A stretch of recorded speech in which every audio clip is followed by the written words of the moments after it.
Los Angeles Coliseum. And this game is brought to you by Plymouth Division of Chrysler Motors Corporation. Get in on your nearest Plymouth dealer's first annual Win You Over sale. By Sports Illustrated for the best in sports every week. And by Eastman Dillon, Union Securities and Company, members of the New York Stock Exchange. At this moment, bands are massed down to our left.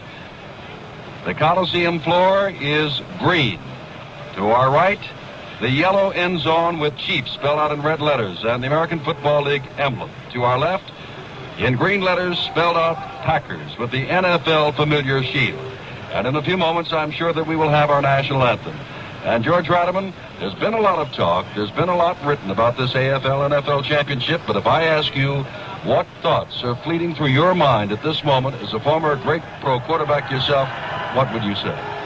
Well, I'm sort of sympathizing, I think, at this time with those 80 fellows who are down there in their locker rooms who have not come out on the field yet. It's indescribable, the feelings that not just a professional football player, but any athlete has before a great contest such as this. They know that millions of people will be watching them, will be listening to the radio account of this game, thousands of people here in the stands, and it's just indescribable, that nervous tension that builds up.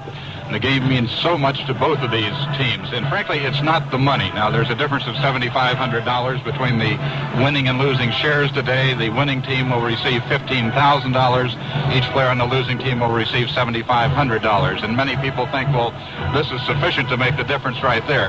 Certainly, this does mean something to these people, but actually, it's much more than that. There's tremendous pride, as we mentioned before. It's not just two football teams. This is the entire National Football League against the entire American Football League today, a game that people have been looking forward to for 7 years. And don't think that those 80 fellows, 40 on each team, don't feel this right now in their locker rooms. They're all alone there, and the tension is just tremendous.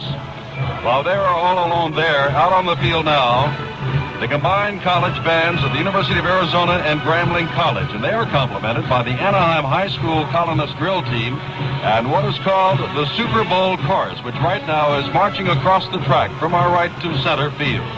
And in a moment, of course, we will have the opening ceremonies.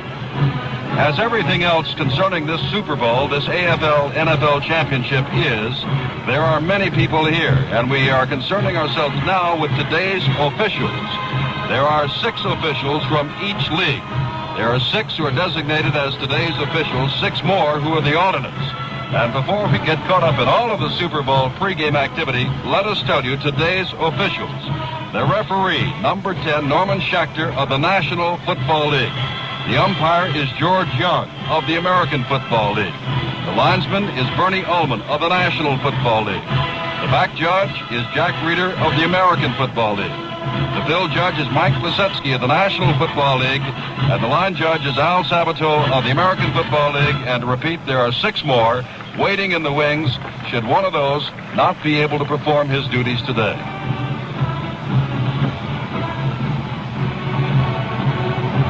America now being played by the bands, and in a few moments we will have the introductions to both Green Bay, winners of the National Football League title, and the choices today by most people around this country to win the first Super Bowl, as well as the Kansas City Chiefs, who many say have the psychological edge to come out and win for the American Football League.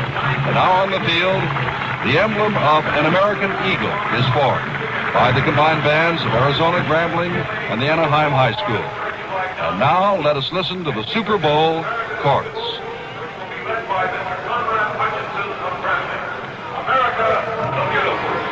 America the Beautiful.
The applause not only for the Super Bowl chorus and America, but 4,000 pigeons have been released here in the Los Angeles Coliseum. Some of the game conditions for today's ball game between Green Bay and Kansas City: after a touchdown, the teams will kick, run, or pass for 1 extra point. The AFL 2-point option is not in effect.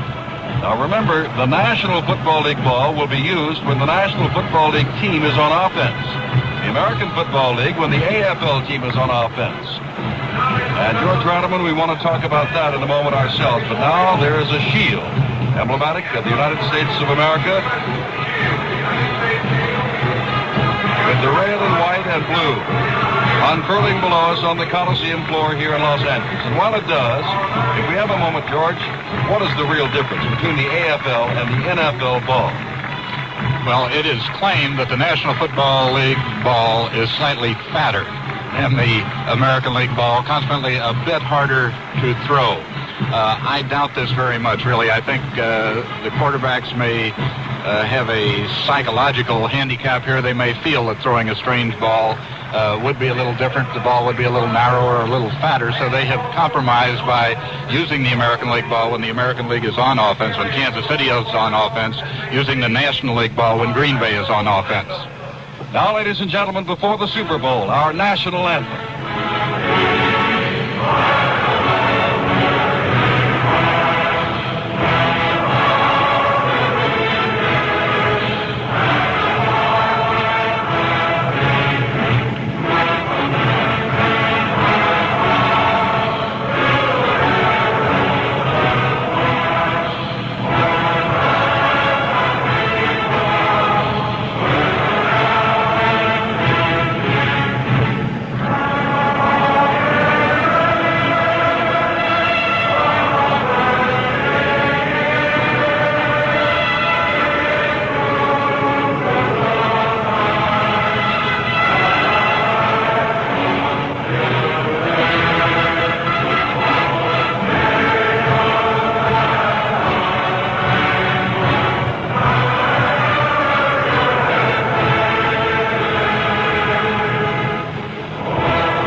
We'll be set for the kickoff in just a minute. And as we await the opening kickoff of the World Championship of Professional Football, let me ask you, last September, did you pick the Packers and Chiefs to finish first? Sports Illustrated picked them. In their pro football preview, they said, the Packers are those against whom all others are measured. They'll win it with style in polish. About Kansas City's chances, Sports Illustrated said, if the Super Bowl ever does come off, the first team to represent the AFL could very well be the Kansas City Chiefs. Guesses? Well, to be sure, but based on a thorough analysis of the men who play and coach football professionally. Sports Illustrated staffs of professionals brings you penetrating and provocative sports coverage every week. The NFL and AFL championships, the Super Bowl preview, and coming up, a report on the action about to unfold right here. Pictures in fast, close color. The important details of all sports and leisure time activities, their excitement and color in professional hands every week in Sports Illustrated.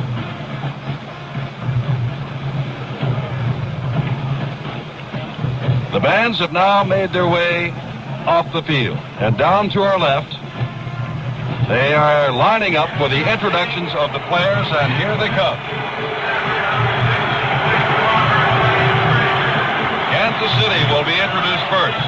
At center, number 66, Wayne Frazier of Auburn.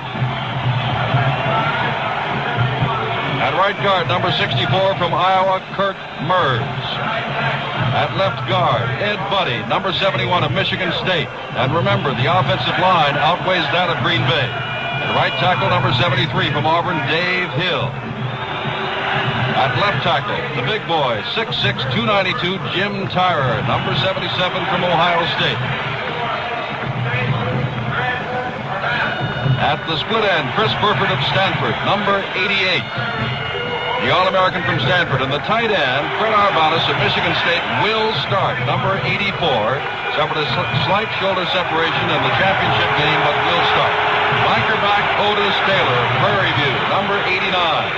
The big hand is for Mike Garrett, the running back, who was Heisman Trophy winner All-American at USC and played his games here. Curtis McClinton, number 32, is the fullback, the All-American from Kansas. And the quarterback is Len Dawson of Purdue, 6 feet tall, 190 pounds, on whose arm and thinking and ability ride the hopes of the Kansas City Chiefs. And now the rest of the Chiefs team.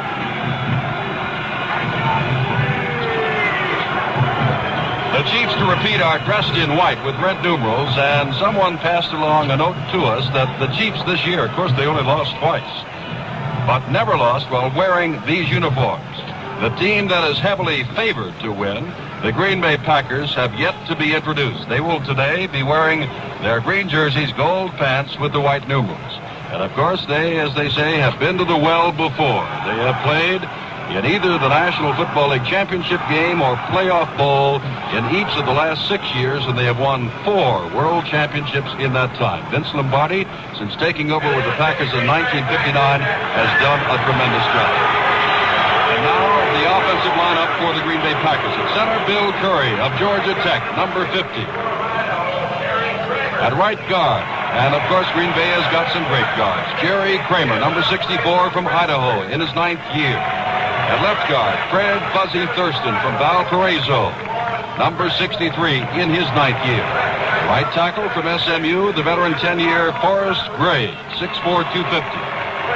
At left tackle, Bob Skoronski of Indiana, number 76. The split end, number 84, Carroll Dale of BPI. And the tight end, Utah's Mar Fleming, who'll wear number 81. The flanker back from Colorado, number 86, Boyd Dollar, caught 29 passes this year. At running back, Elijah Pitts of Philander Smith, number 22. Many people feel that Paul Hornung will see action today. The fullback, Jim Taylor of LSU, number 31. And, of course, at quarterback, the most valuable player in the National Football League this year from the University of Alabama, number 15, Bart Starr. And the rest of the Packers come on the field, and George Rademan, the Super Bowl about which we've been talking, is just now moments away. Just moments away. It's interesting to note the great weather we have here in Los Angeles. The temperature in the 70s, a nice day for a football game. We have a report on the weather in both Green Bay and Kansas City. It's clear in both cities, but it's 6 degrees in Green Bay and 26 degrees in Kansas City. And I'm certain there's not a player down there on that field who isn't happy to be here on a good dry field in Los Angeles with the temperature in the 70s today, rather than playing on the frozen turf someplace back east or in the northern part of the country. This is really going to be a fine test. They will have no excuses because of the weather, either team who loses today.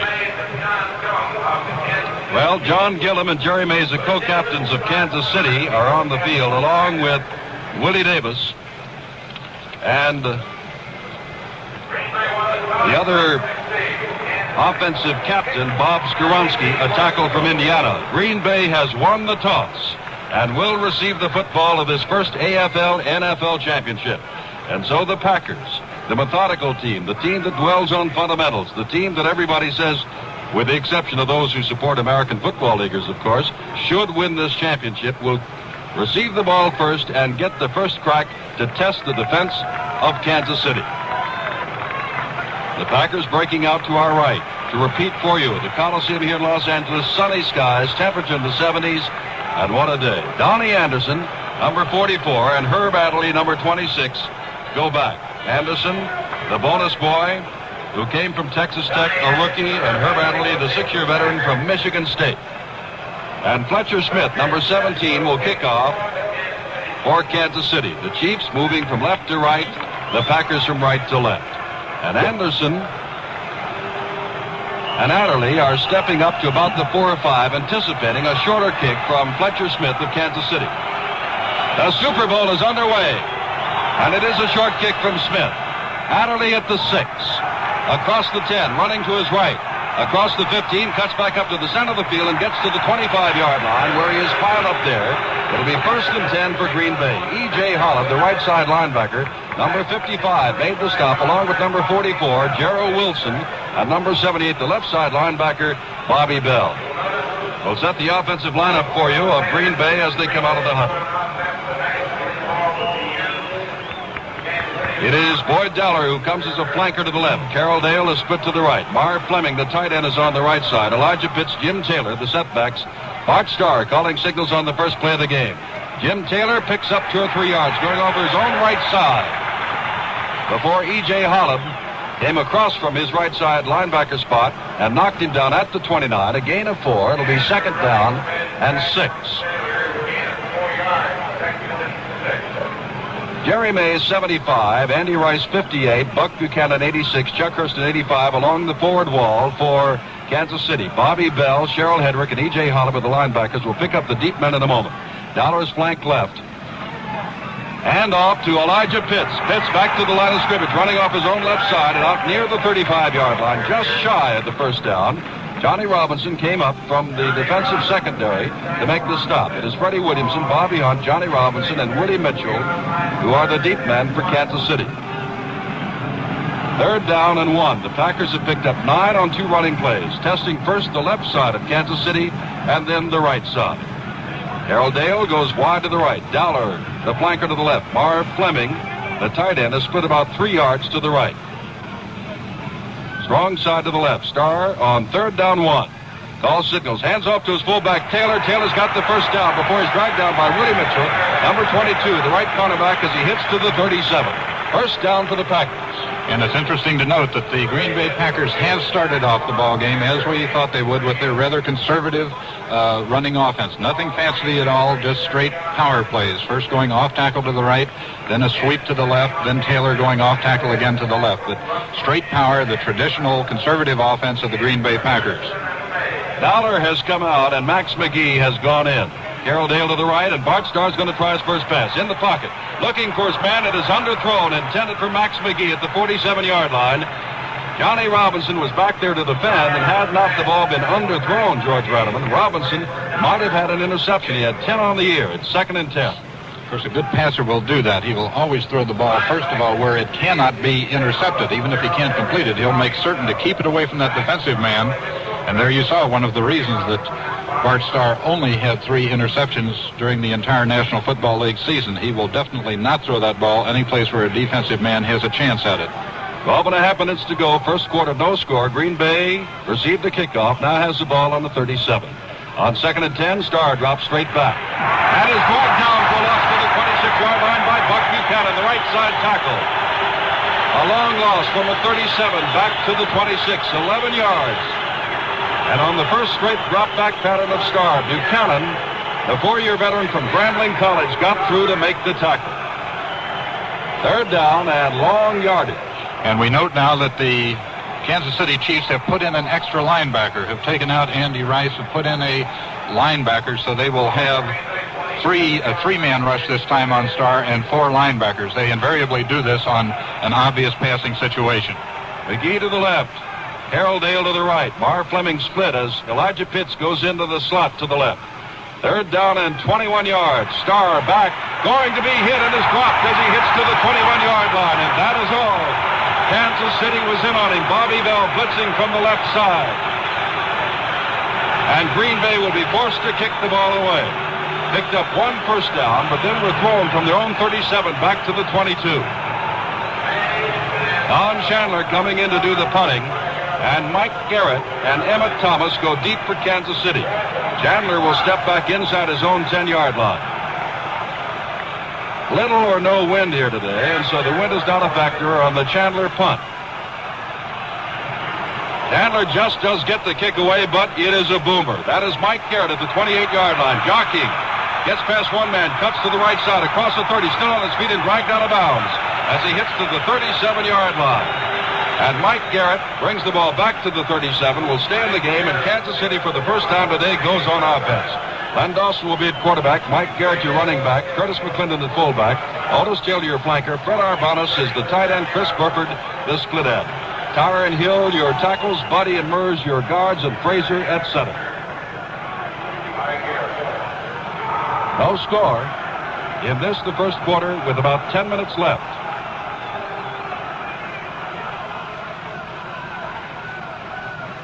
Kansas City sends Garrett in motion. Dawson rolls out to the left, looks for one man on the far side, and he has got it out of bounds. Chris Burford caught that ball out of bounds.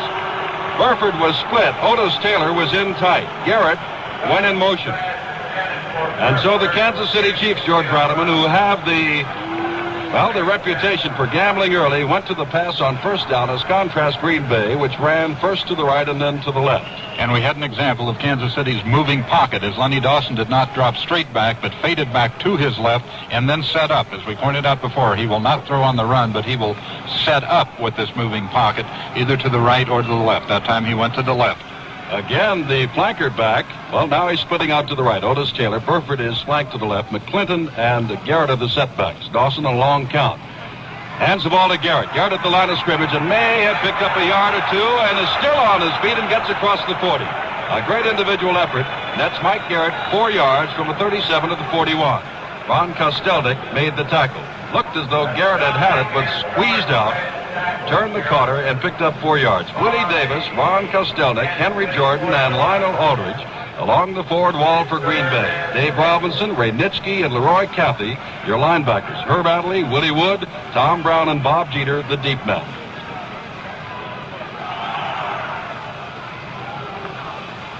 Third down and 6.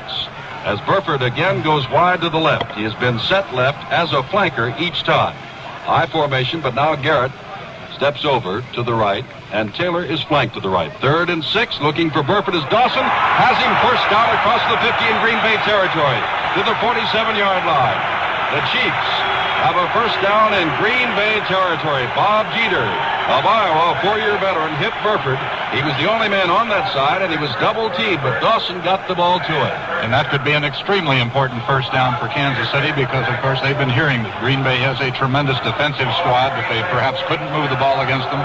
The very first time they get the ball now, they do make a first down. This could build up their confidence tremendously in this ball game. I formation. Ball is handed to Garrett, and Garrett's going nowhere. The Green Bay Packers defensive line rose up and knocked him down. It'll be 2nd down and 10. Henry Jordan of the University of Virginia, a 10-year veteran. That time, Otis Taylor was flanked to the right, and Burford was set in the slot to the right. It'll be 2nd and 10. The ball on the 47-yard line of Green Bay. We've got 10.5 minutes to go. No score here in the first quarter of the Coliseum in Los Angeles. The first AFL-NFL championship under clear skies. And we note that the 2 passes Lenny Dawson has thrown have both been to the left. He seems to be avoiding so far cornerback Herb Adderley, who plays left cornerback for Green Bay and one of the best in the business. Too much time, I believe, will be the charge against Lenny Dawson, and will cost him 5 yards, and will make it 2nd down and 15. And that takes the ball back into Kansas City territory at their own 48-yard line. Green Bay took the kickoff, picked up 1 first down to the 37-yard line, and then were thrown back to their own 21. Chandler punted away to the 37 of Kansas City. Kansas City moved it to the 47 of Green Bay, where this 5-yard penalty has set them back. Otis Taylor comes out wide right. Burford is set in the slot. Dawson calling the signals. Dawson rolling to the right. Dawson throwing, has a man in the clear, and he's got it on a great catch, but they say he is out of bounds. Chris Burford, for the 2nd time, made a catch, but could not keep both feet in bounds. Dollar, we understand. Boyd Dollar, who started this game, is out with an injured shoulder. Max McGee, you'll recall, replaced him very early. And now it is 3rd down and 15 for the Kansas City Chiefs. Burford has shown an ability to get loose, but each time Dawson, hugging those sidelines, has forced him out of bounds with the catch. And another thing of interest to note, all 3 of Lenny Dawson's passes so far have been to Chris Burford. 1 complete, the other 2 incomplete because he was right on the sideline. Burford, of course, is a 7-year veteran, and in a game like this, there's a tendency to go with your experienced people early. On 3rd down and 15, Taylor wide to the right. No score in this, the first quarter. Dawson back to throw, looking for Taylor, and he overthrows Taylor as well as Herb Adderley at the 25-yard line. and it'll be 4th down, and now Kansas City will send in Gerald Wilson, who has a 44.5 punting average, to do the kicking. Going back is Willie Wood and Donnie Anderson. No score, 9 minutes to go. The Green Bay Packers in green with gold trousers, the Kansas City Chiefs in white with red numerals. Gerald Wilson stepping back to the 31-yard line, and Willie Wood and Donnie Anderson are within their 15, standing at about the 12. Wilson, with all the time in the world, drills one, driving Anderson back to the 5. Running laterally to his left, gets a fine block, is up to the 10, tries to come down the side, across the 15, and is pulled down from behind as he hits to the 20-yard line by number 52, one of the linebackers of Kansas City, Bud Abel. The good rookie from the University of Missouri. 1st and 10 for Green Bay. Ball just over the 20-yard line.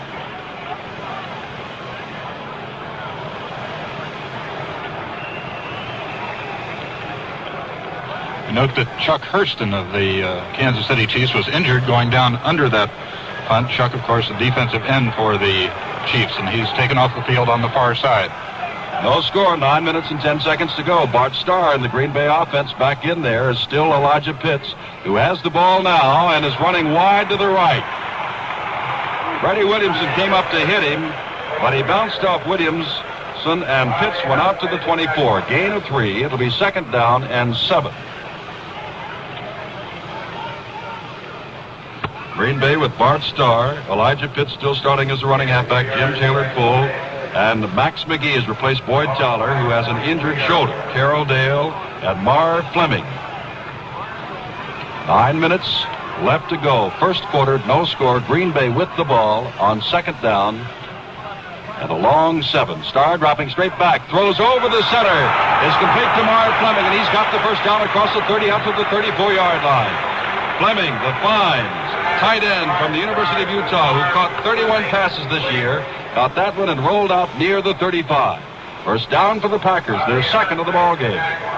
Great catch by Fleming, who was juggling the ball when he was hit, and nevertheless managed to get it under his control. You know, the Green Bay receivers could be fighting for something today, because in the comparison between the two clubs all week long, it's been pointed out that Kansas City perhaps has better receivers, and this isn't going to make the Green Bay receivers happy. Dale is the flanker to the left as Starr goes straight back in trouble, runs out of the pocket, gets the ball away, completes the pass, has Elijah Pitts across the 50, down to the 45, and to the 43. On a play in which Bart Starr had to scramble from a mass of tacklers led by Jerry Mays. He stepped out of the pocket and found Elijah Pitts at the 45, and he raced it down to the 43 of the Kansas City Chiefs, where Green Bay in the scoreless ball game has the ball 1st and 10. There's timeout on the field with the score Green Bay nothing and Kansas City nothing.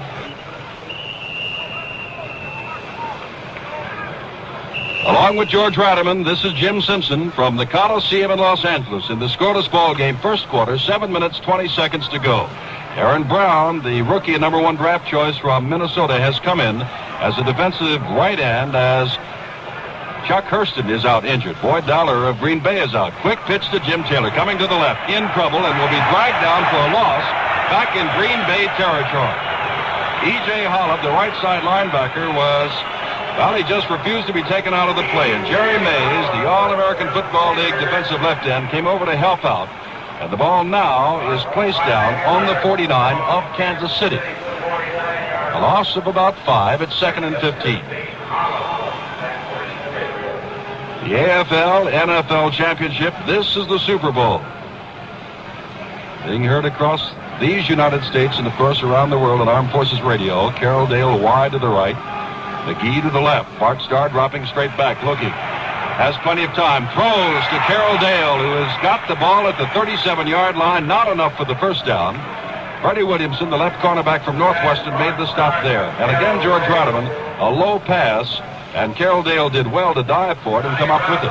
A low pass, but those are the kind that can't be intercepted. They can't be deflected up into the air, or they can't be up high enough for a defensive man to come in. And actually, a passer will try to throw the ball in there low sometimes on a pattern such as that, where the receiver is coming back toward the middle of the field or toward the passer. 3rd down 3 from the 37. Dale to the right, McGee to the left. Starr dropping straight back. Hit as he throws, has the ball. It is McGee. Touchdown. Stepped right by a defensive back and one of the linebackers who had to step off. And Max McGee. It was Sherrill Hedrick who had a hand on him, but McGee simply ripped his way out of his grasp. And it's a 37-yard touchdown play.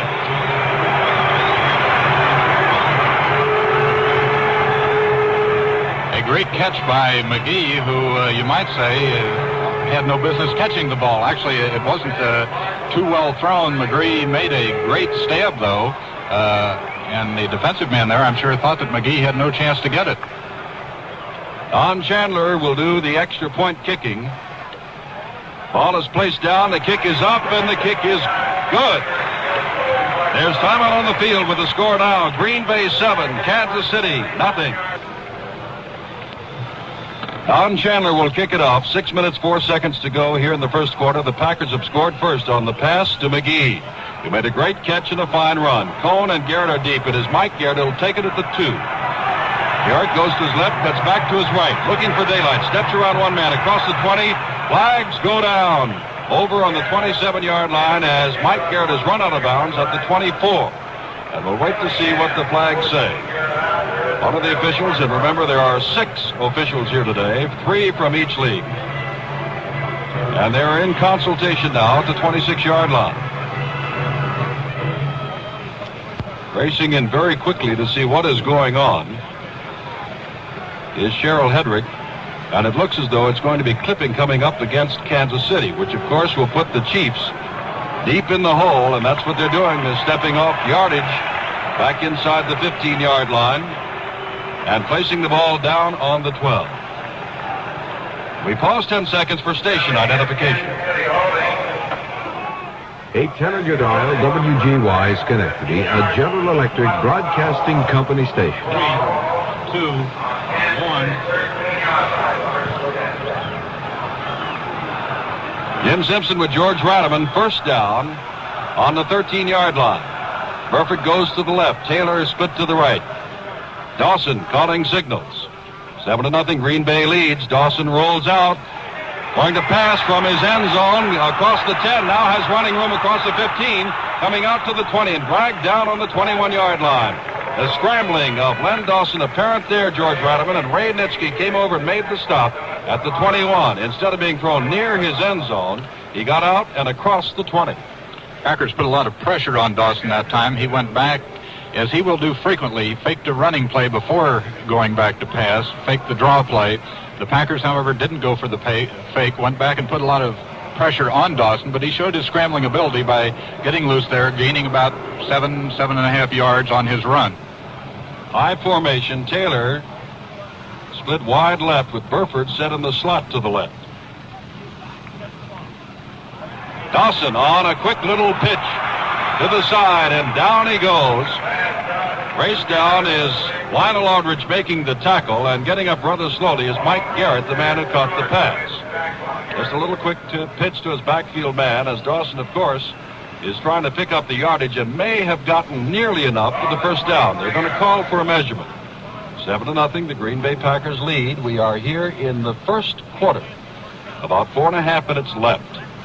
And again, Dawson faked the running play, faked to one of his running backs before throwing that quick pitch out there to Garrett. Of course, the purpose of that, faking the running play, is to try to hold one of the linebackers in position so that he cannot get out into the flat and cover the pass receiver, in this case, Garrett. Measurements showed that it was good for a first down. Kansas City has a first down on their own 23-yard line. And good for the first down by perhaps a quarter of an inch. Otis Taylor wide right. Burford goes to the left. Arbanis, the tight end, is split about a yard or two to the left.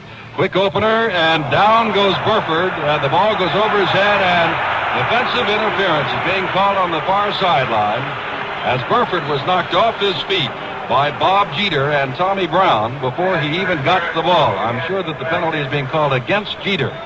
But in any event, a gain of, just a couple of yards, but takes it up to the 29-yard line. But, of course, it means it's a first down from there. And the ball thrown by Dawson was nowhere near the receiver, way over his head, out of bounds. But Jeter was up so fast on Burford I would rather think that Dawson purposely threw it out there. He knew he had no chance for a completion, didn't want it to have it intercepted, just threw it over Burford's head and was fortunate that Jeter came up and interfered on the play. Taylor this time is split wide right with Burford set in the slot to the right. Curtis McClinton, for the first time today, gets the call to carry the ball. It goes out across the 30-yard line and picks up perhaps 4 yards on the play.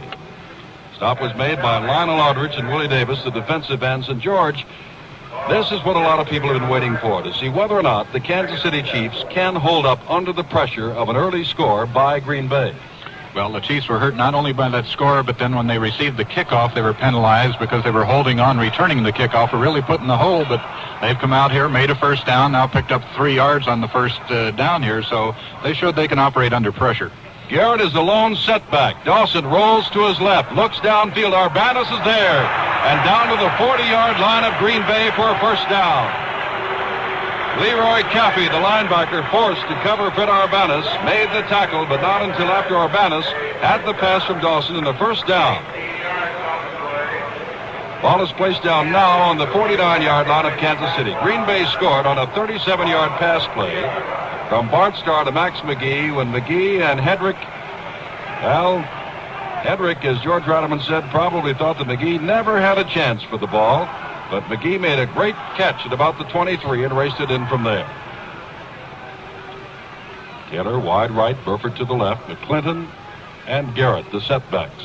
Dawson on first down from his own 49, hands to Mike Garrett, is across the 50, across the 45, and spins his way down to the 41-yard line. Near a first down, Tom Brown, number 40, makes the stop along with Leroy Caffey. And they will measure to see whether or not it is a first down. It is close to the first down.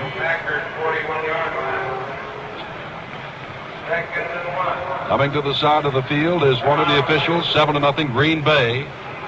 On that pass to McGee, and there's timeout on the field right now with the score Green Bay 7, Kansas City nothing. 2 minutes and 55 seconds to go, and this the first quarter of the AFL-NFL Championship, the Super Bowl from the Coliseum in Los Angeles, under sunny skies, little or no wind, and it is second down and inches to go for Kansas City. Burford goes out as a flanker to the left, I formation. Now Garrett steps over to the right. The other ends are in tight. Dawson on second down and inches is back to pass with lots of time, now in trouble. Looking, gets past one man, has his own first down across the 40-yard line and is driven back across the 41. Dawson looking for running room, did get enough for the first down, but Ray Nitschke, the middle linebacker, came up very quickly and threw him back across the 40. The ball will be spotted at the 39. First down for Kansas City. The Chiefs trailing 7-0 to Green Bay.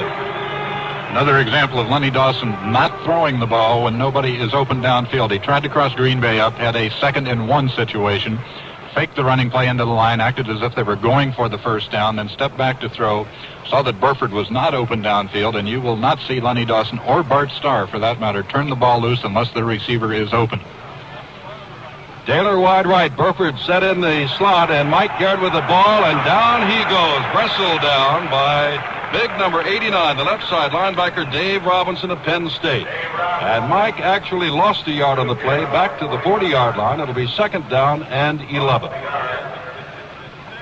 There have been 2 injuries that we have noted so far. Boyd Dowler hurt his shoulder and went out early, and Max McGee replaced him. It was McGee that caught the touchdown pass. And Chuck Hurston went out for Kansas City, and Aaron Brown has replaced him as a defensive right end. Brown, the number 1 draft choice from the University of Minnesota. Now, Burford goes to the left side. Otis Taylor trots over here to the right on second down, 11. Garrett goes in motion to the left. Dawson rolling out to the left, looking to throw. Gets rid of the ball. Way over the head of Otis Taylor, who is being defended against by Willie Wood, number 24 from USC. Ball falling dead out of bounds at about the 7-yard line. And again, Dawson throwing extra long, preventing an interception. It is 3rd and 11. Time running out in this, the first quarter. A little bit more than a minute to go. 7-0, Green Bay leading. Willie Wood had position on Taylor, defending against Taylor that time. The ball was thrown deep down the field, Dawson trying to hit Taylor deep, but Wood had position on him and wouldn't let Taylor get deep. And, of course, he doesn't have to get out of his way. He just maintained his position so that Taylor couldn't get deep to where the ball was going to come down. Burford wide left. Reg Carolyn has now replaced Fred Arbanis, and he is split left also. Taylor split to the right. And Dawson is dropping straight back and looking and has his man, Carolyn, across the 35 down to the 33-yard line. Not enough for the first down, but Reg Carolyn made the catch, and Ray Nitschke of Illinois, the middle linebacker, made the stop. It'll bring up a fourth down. Gerald Wilson is coming in. Mike Mercer is coming in, and Mike Mercer is, of course, the field goal kicker. He is hit on 32, or rather 33 or 33 conversion attempts, 20 of 26 field goals, and has scored 93 points. This will be a 40-yard field goal attempt as the Chiefs try to get on the board for the first time. Mike Mercer is ready. Dawson spots the ball. The kick is up. It is long, and it is off to the left side, and the Chiefs have failed to score. Green Bay takes over on the 20. Still leading 7-0 with a little bit more than a minute, about a minute and 5 seconds to go here in the first quarter. Mercer had enough distance on the ball. It had been said early in the season that Mercer could not kick long, but he's kicked some long field goals this year for Kansas City. Kicked that one far enough. It went about 5 yards deep into the end zone, but was off to the left. Harold Dale goes out wide to the right. Bart Starr now dropping back as the official is talking to them. We were glad to have in our pregame show Bob Hope. And, of course, we'd like to remind you again of Bob Hope's Desert Golf Classic, which will be on NBC Radio February the 4th and 5th. Complete reports. Chuck Hurston has now gone back in, so apparently Hurston, the 2-year veteran from Auburn, was not seriously hurt. 6'6", 230. And George and I have pointed out before that Kansas City, the underdog in this ball game, has conceded the advantage in weight, offensively and defensively, and has conceded the advantage in speed. But they are trailing to the Packers by the score of 7-0. And we have an unusual situation here where one of these ball clubs has called a timeout in the first quarter. Kansas City called one a few moments ago, and I'm not certain who called this one, but this is quite unusual because most ball clubs will try to save their timeouts until the end of the half that they're in. 34 seconds to go in this quarter. Carroll Dale is wide to the right. And on first down, Jim Taylor is given the job of cracking over the right side of his own line, and he picks up 2 or 3 yards, perhaps. Andy Rice is at the bottom of the pile from Texas Southern, along with Buck Buchanan, left tackle and right tackle, respectively. Clock is running. They may or may not get another play away in this quarter. At halftime, George Rattleman will be talking to Lance Allworth, the fine flanker from the San Diego Chargers, and the good quarterback Don Meredith of Dallas, who very nearly beat these Green Bay Packers in the NFL championship game. I'm running out, but out of the huddle comes Green Bay. Starr on second down and 7, started back with the ball, but the gun sounded, and the first quarter is over. That's the end of the first quarter. The score, Green Bay 7 and Kansas City nothing.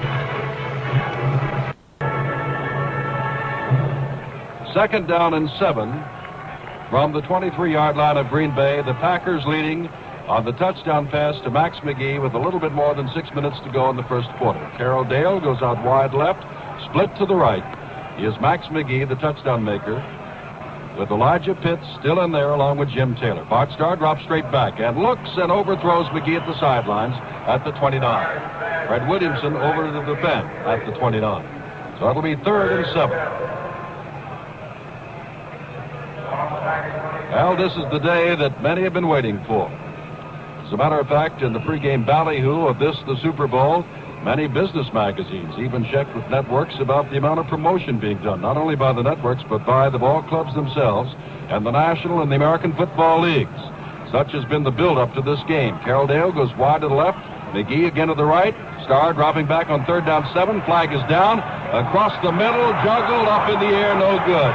Intended for Carroll Dale at the 45-yard line, and riding him down was Willie Mitchell of Tennessee State, a 3rd-year veteran, but a flag went down on the play. They're back talking to Bart Starr, but now they're signaling for a Kansas City man to jump in and talk with them, so obviously the penalty is going to be against the Packers. Cheryl Hedrick is talking it over with the referee. The referee today is of the National Football League, Norman Schachter. A legal procedure charged against the Packers. It'll be refused because it'll make it 4th down and 7, and the Packers' Don Chandler is coming to kick it away. Emmett Thomas and Mike Garrett are stepping back to their own 30-yard line in punt formation. Green Bay leading early in the second quarter, 7-0 to score. Under sunny skies in Los Angeles, Chandler standing at his own 10-yard line, gets the boot away from the 14. A low spiral. Emmett Thomas takes it at the 33. Starts backwards. Now comes back upfield across the 30 and is finally wrestled down at the 34-yard line by Steve Wright, a third-year veteran from the University of Alabama. And Kansas City will get its hands on the ball again, trailing by the score of 7-0. Packers cover quite well going down under these punts. It's quite impressive to see them come down and take their positions across the field, boxing in the receiver so that he has no place to go. Kansas City tried to return that one the first time Green Bay punted. Kansas City tried to block it. This time they did not try to block the punt. They tried to get back and block for the man catching the punt. Otis Taylor flanked wide right. Burford split about 5 yards to the left. Len Dawson on first down from the 33, rolling to the right, being pursued. And now throws back across field to Mike Garrett at the 35. Gets away from 2 men. On his feet. Across the 45, near midfield, down to the 49-yard line, and the first down goes Mike Garrett with a twisting and turning run. He must have stepped away from 5 or 6 men, but the man who had the best shot at him was the linebacker Dave Robinson. But Garrett twisted out of his arms, and Willie Wood finally had to make the stop at the 49 of the Packers. And that made the USC partisans draw their breaths in, because Mike was a former great player there. Typical Garrett run, and Garrett got up and just walked off the field, which does not mean he's injured, just a little bush. After that run, the coaches tell the players, anytime you're bush, come out of the ball game, we'll put somebody in for you, at least for one play. Taylor flanked to the right, Burford split to the left. Ball is handed off to Garrett again, and Garrett gets down to the 45-yard line. Check that. It is Bert Cohn who's come in for Mike Garrett, and Cohn, after Garrett's fine run, cracks across his own left side and down to the 45. Ball is placed back now near the 46, so we'll call it a gain of only 3, a long 3 at that. It'll be 2nd down 7. Bert Cohn of Kansas was an All-American at Kansas, was injured in spring practice. And for years, many have predicted that he would be a great star in the American Football League. At the beginning of this year, he started out as though he would be, but he became injured. Both Burford and Taylor are on the left side, with Taylor split left and Burford set in the slot. Straight ahead goes McClendon on a trap play down to the 40, down to the 39-yard line, and nearer first down. And we can't help but recall the National Football League championship game in which Don Perkins of Dallas was working the trap play well against these same Packers. 3rd down, a little bit more than a yard, and now Green Bay sends in Bob Brown on defense, and out comes Ron Kostelnik. So Brown will step into a tackle spot, operating with Jordan, Aldridge, and Davis along the forward wall. 3rd down and about a yard. Dawson has him out of the huddle. Hands off to Cohn. Cohn has got the first down to the 37-yard line. Bert Cohn of the University of Kansas operating in the same backfield with Curtis McClendon, another former All-American at Kansas. And with Bert Cohn in for Mike Garrett for Kansas City, they have a lot of size in the running backs. Bert Cohn stands 6'4", weighs 220. Curtis McClendon, the fullback, stands 6'3" and weighs 227. So 2 big, rangy running backs in there at the present time for Kansas City. About 12 minutes to go in the second quarter. The first half, Green Bay leading 7-0. But Kansas City has the ball. Dawson back to pass with plenty of time. Loops one long for Taylor, who is clear. He's got it at the 7-yard line and is marked down there. Otis Taylor was deep in back of his man and actually had to slow up for the pass. It was Tom Brown covering him. First down and goal to go at the 7. And again, Lenny Dawson helped to free his receiver, as he does quite frequently, by faking the running play before throwing the ball to Taylor. Taylor was wide open, and Lenny was careful, didn't lead him too much, threw the ball out there perfectly. But Lenny Dawson helped ever so much on that play, as he does quite frequently on his pass plays, by faking a running play first to his running backs, drawing in the Green Bay secondary, and then hitting his receiver downfield. And now Kansas City with a chance comes out on the I formation to tie this ball game. They would like to do it. Owen shifts to the right. Coney McClinton the setbacks. Dawson calling signals on first down. Keeps to the ball. Rolls out to the right. He's got a man clear. Touchdown! Curtis McClellan.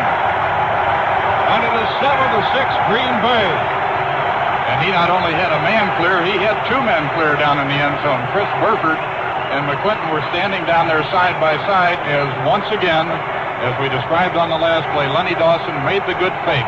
Faked the running play into the line and then stepped back, found two receivers side by side down in the end zone. Mike Mercer, who tried a 40-yard field goal and missed, but is 33 for 33 in the conversion department, comes in and tries to tie up this Super Bowl game, which has been super so far. Ball is placed down. The kick is in the air, and the kick is good. Tie ball game. There's timeout on the field with the score: Green Bay 7, Kansas City 7.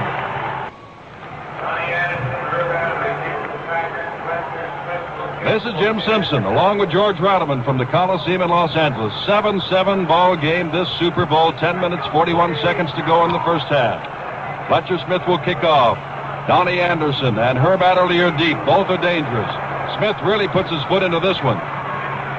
And this is Anderson across the 15, coming straight up the middle, and is hit as he gets to the 25 and rolls to the 27-yard line. Bobby Pry of Baylor, a 5-year veteran, made the tackle, along with Gerald Wilson. Ball is placed down on the 27 of the Packers, who have found themselves tied. And what prestige is in this ball game? The pride of the National Football League is carried on the shoulders of the Green Bay Packers, and that of the younger American Football League with the Kansas City Chiefs leading the way. Carroll Dale goes wide to the left. McGee is split about 5 yards to the right.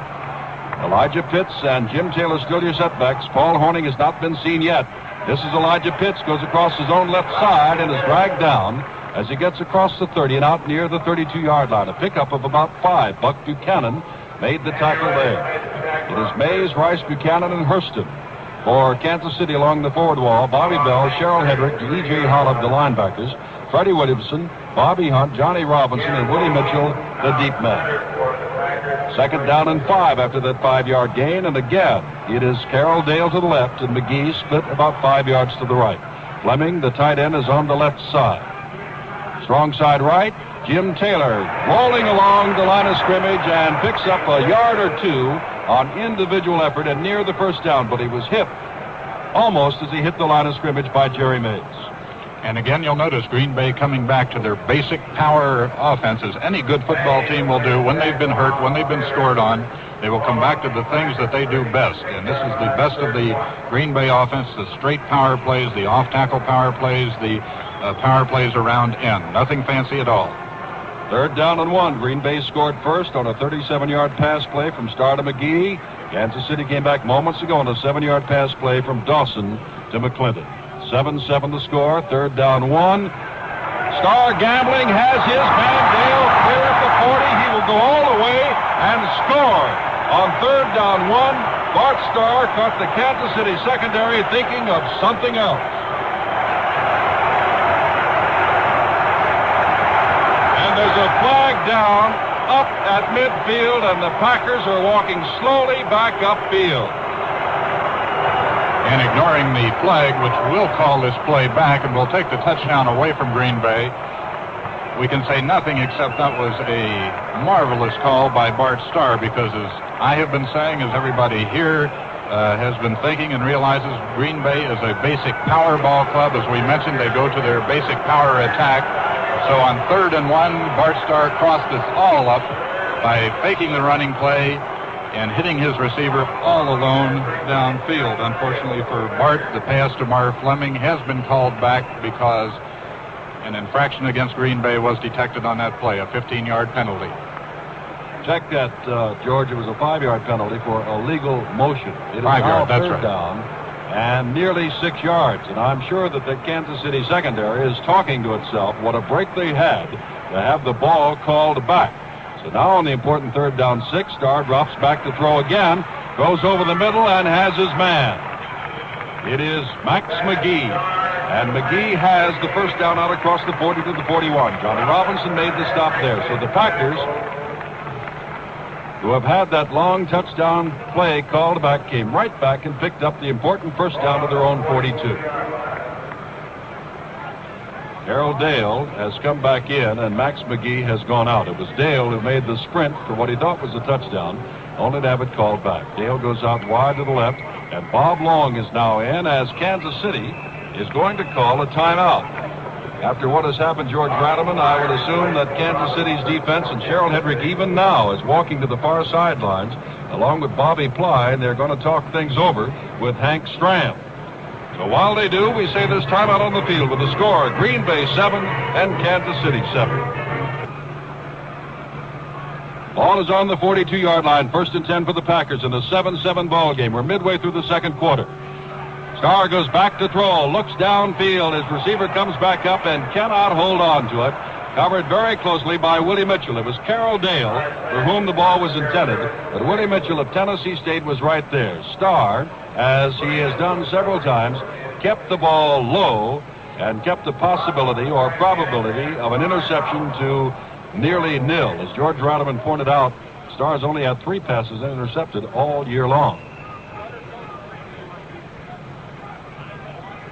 7-7, and I want to tell you, Los Angeles, if nothing else, turned on one of the greatest days for football. In mid-January, you could see perfect playing conditions, perhaps a little warm for the players, but for the spectators, just great. Dale is to the left, and Bob Long is to the right. Starr going straight back. Now throws down. He has Elijah Pitts covered by a linebacker, E.J. Holland, but Starr's pass was off the mark. And I think a screen pass was called that time by Bart Starr. I think Green Bay was trying to throw a screen pass out here to the right. Kansas City diagnosed the play very well, and he had nobody to whom to throw the ball, so he looked for one of these decoys who was going downfield and perhaps just threw it away purposely. But I believe the play called was a screen pass to the right, and he saw that he could not complete it because Kansas City had diagnosed the play. 3rd down 10 on the Packers' own 42-yard line. They send Dale to the left, and Bob Long comes to the right. 7-7 the score. Here in the second quarter, Dale almost jumped offside, goes back. Starr drops back to throw, throws across, has his man Dale in the clear at the 43-yard line, and that should be enough for the first down.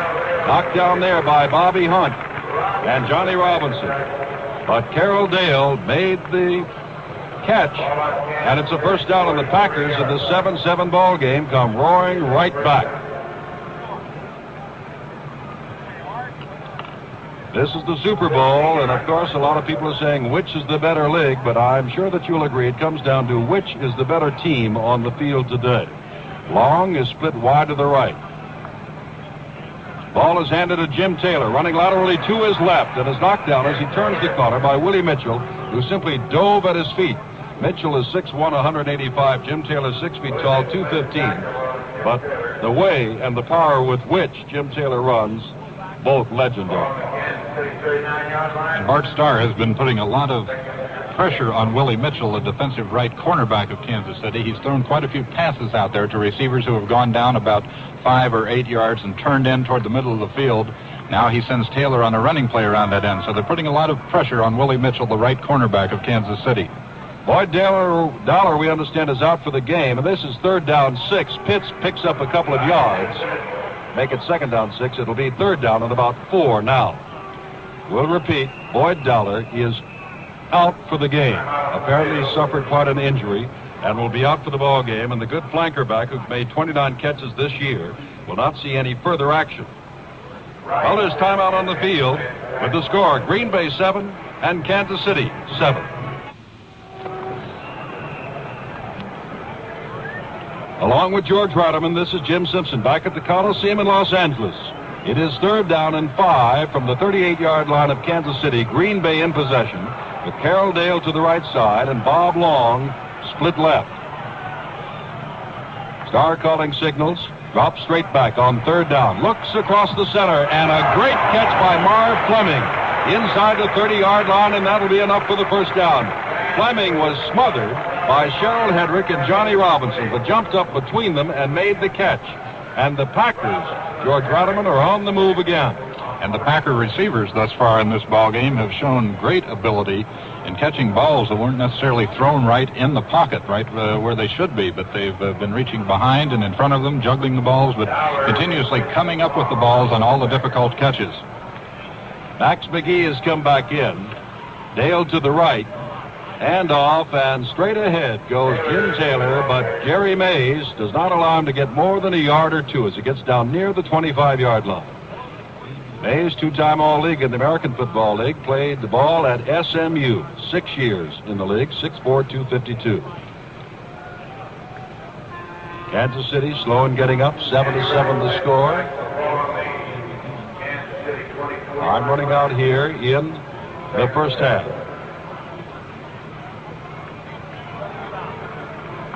5 minutes and 41 seconds to go in this half. Dale is to the right, and McGee to the left, both split. Second down. Starr hands off to Elijah Pitts, who gets another yard or two, and that's all. Buck Buchanan, the right tackle, and George, perhaps the defense of Kansas City has surprised a lot of people thus far.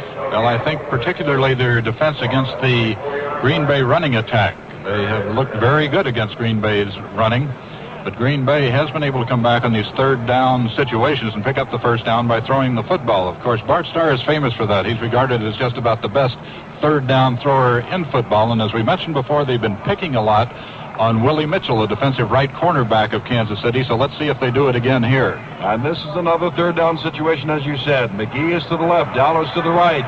Starr throws to Pitts, and Pitts goes out of bounds. He made the catch for the first down inside the 15 at the 14-yard line. And as happened before when the ball was overthrown, E.J. Holland, the linebacker, had the assignment of covering Elijah Pitts. You'll find the outside linebackers of Kansas City, Holland and Bell, especially Bell, very fast. But the fact remains that the Packers have marched right back downfield. They had a touchdown called back, but on 3rd and 1 in their own territory, Bart Starr, a man until about 2 weeks ago everyone said would not gamble, gambled, found Carroll Dale, and he went all the way to score, but it was called back, a legal procedure. Dale this time is split to the right. From the 14, Jim Taylor starts around the left side, steps back inside the 10-5, score! From 14 yards out, and Taylor was hit by Hurston at the line of scrimmage, but simply broke the tackle. And a great example of this Green Bay power offense is 4 green jerseys went around the left end that time, one of them belonging to Jim Taylor, who had the football, but 3 blockers right there with him, 3 blockers right in front of him. And anytime you can turn the corner, get around the end with 3 blockers in front of you, you're going to go a long way. And of course, Jim Taylor doesn't need any instructions on how to get into the goal line under situations such as that. Don Chandler in, and the ball is held by Starr. The kick is good, and Green Bay goes out in front, marching 73 yards in 14 plays. A reminder, as we've got about 4.5 minutes to go, and this is the first half, that our halftime guests will be Lance Allworth, the fine flanker, the San Diego Chargers, many times an all-league selection, as well as Don Meredith, who took Dallas to the Eastern Division title in the National Football League, and within a whisker, George Ratterman, of having won the National Football League championship. That was one of the great games. Don Meredith and his Cowboys certainly looked great against Green Bay 2 weeks ago.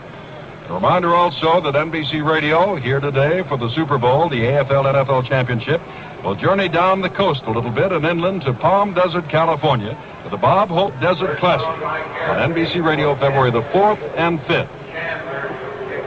Chandler will kick off, 14-7 the score, 4.5 minutes to go in the first half. Green Bay scored first on a 37-yard touchdown pass to McGee from Starr. In the second quarter, Lenny Dawson took his team down the field, much of it on the running of Mike Garrett. Finally hit Curtis McClendon for a score from 7 yards out to tie 7-7.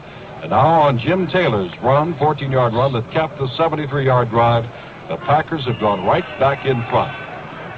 Chandler is ready to kick off. It is Cohn and Garrett who are deep. Garrett at the 10, across the 15, balancing off his own men, using his hands to try to set up his blocks, and is finally knocked down as he hits out to the 26-yard line. Dave Haycock of Memphis State, a rookie defensive back, made the tackle there. I formation shifting now with Taylor and Urbana split right. Burford split to the left. And now Garrett is in the... Well, here comes Dawson rolling out to the left, and he is in trouble. Can't get the ball away, knocked down inside the 15-yard line. Back there was Henry Jordan leading the way, but also the defensive right end Lionel Aldridge. The right side of the Green Bay line simply poured through. Kostelnik got there before it was all over. The loss on the play from the 26 back to the 18-yard line. Second down and about 18 to go.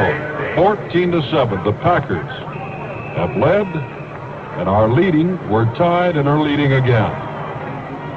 Packers heavily favored, have not made substitutions other than the fact that because of the injury to Boyd Dyler, they have been running in many different receivers. I formation, Taylor goes wide to the right. This time, again, they shift with McClinton and McGarrett.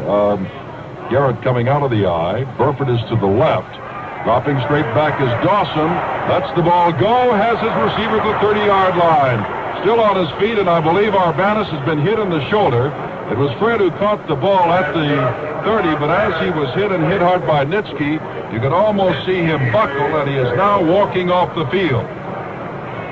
He has had an injured shoulder. He had his shoulder separated in the American Football League Championship game up in Buffalo 2 weeks ago. Was somewhat of a doubtful starter for this game, and apparently the shoulder has not healed up fully because he undoubtedly re-injured the same shoulder on that play. That's a terrible feeling, too, to be injured in the middle of a play, not to be knocked down, to know that you have re-separated your shoulder and somebody is going to have to come hit you again. A pickup of 12 at his third down and 6 with the ball on the 35 of Kansas City. 14-7, Green Bay leading. Closing minutes of the first half. Dawson drops back on third down and has his man Taylor. Taylor's got the first down across the 40, out to the 42-yard line. And Otis Taylor, who is a fine second-year flanker, 6'2", 211 from Prairie View, is showing many people what a good flanker he really is. He's coming to his own this year. First down at the 41. Otis has all the requisites of a great flanker back in that he has good moves, but tremendous speed, catches the ball well, and catches it in a crowd. That is, he doesn't hesitate to go up for the ball when there are a couple of defenders around him, and on top of that, likes to block. Let's come back on these end runs and help in the blocking. 2 minutes and 20 seconds to go. Dawson fakes the handoff. Back, looking, has Taylor again. Flag go down. Taylor on his feet and down to the 30-yard line. But a flag is down, and let's see what it is. It could be charged against Green Bay anyway, and so I'm sure they will take the play. Defensive interference, and so the ball and Taylor has again moved Kansas City downfield. Make that Chris Burford. I beg your pardon. Number 88, not number 89. Tom Brown made the tackle. Burford then, George, was actually held up at the 40-yard line, but made the catch at the 35 and got down to the 32. Well, he's another good competitor, as we said about Taylor a moment ago. Burford is also the kind of fellow that can catch the ball in the crowd. He's not afraid to go up for it with a lot of defenders all around him. Taylor wide right, Burford wide to the left on first down from a 32. Garrett has the handoff and is down to about the 30, and look out, Mike. You're only 5'9". Nitsky led the charge of green-shirted Packers that swarmed all over him after a gain of perhaps 2 yards. Now, time becomes very important. A 2-minute signal is being given on the field. 2 minutes and a half, and Kansas City, trying to get on the board one more time, has the ball at the 30. 14-7, the Packers lead in this, the American Football League National Football League Championship. The Super Bowl. And at this moment, many of the bands that will be performing here at halftime are walking down the track that surrounds the Los Angeles Coliseum football field and will be entertaining at halftime. And I'll remind you again that Lance Allworth and Don Meredith will be with George Ratterman here in the booth. Kansas City now out of the huddle, sending Taylor to the right. They've got the ball on the 31-yard line. They're trailing 14-7 in the final 2 minutes. Burford to the left. Dawson calling signals. McClinton and Garrett in the backfield. And fumble and quickly picked up. Curtis McClinton picked up his own fumble as Henry Jordan hit him, but actually McClinton fumbled before he got hit. A loss on the play of perhaps a yard. Second down and 11. And I believe that is the first fumble in the ball game, is it not? Which is somewhat unusual for a ball game with all of this importance attached to it, all of the tension that the ball players are bound to suffer. It's a bit surprising there have not been more fumbles thus far. A minute and 35. Dawson drops back. A little flip pass to Mike Garrett, who's stepping around at the 20. Gets through tacklers and inside the 25-yard line now down to the 23. And near the first down, and time becomes of the essence. And checking, Kansas City has a couple of timeouts left, and therefore can stop the clock if they wish. Mike Mercer is coming in, and on fourth down and the yard, they're going to stop the clock and go for the 3, rather than try to go against that tough Green Bay defense and perhaps failing at any points at all.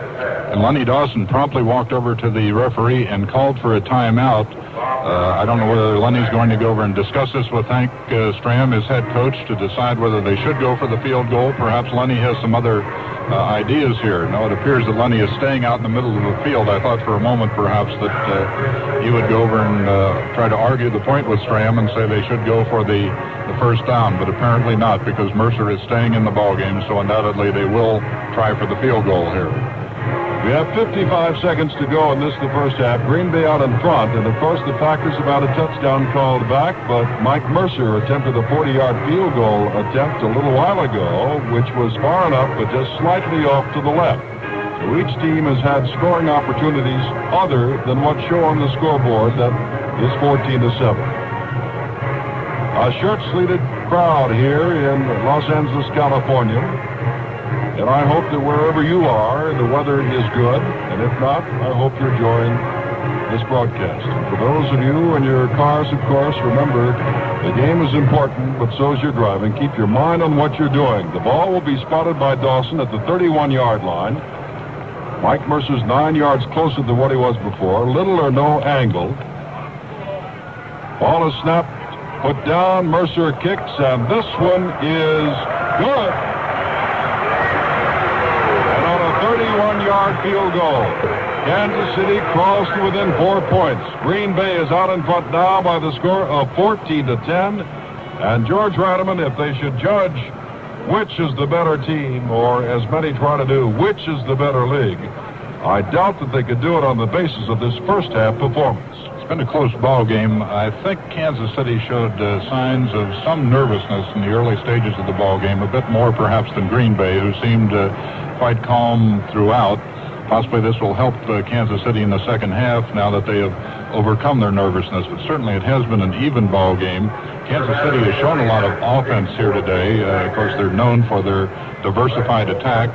Green Bay has stuck to the bread and butter type of offensive game for which they're known. I think it's a question whether Kansas City can score enough on Green Bay to match the points that Green Bay is going to put on the scoreboard.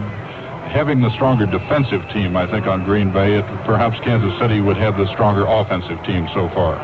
Fletcher Smith will kick off to Donnie Anderson and Herb Adderley, and this is a short kick, kicking at the 22, picked up now by Adderley, and Adderley gets out to near the 25-yard line, but he's knocked down there with about 50 seconds to go in the first half.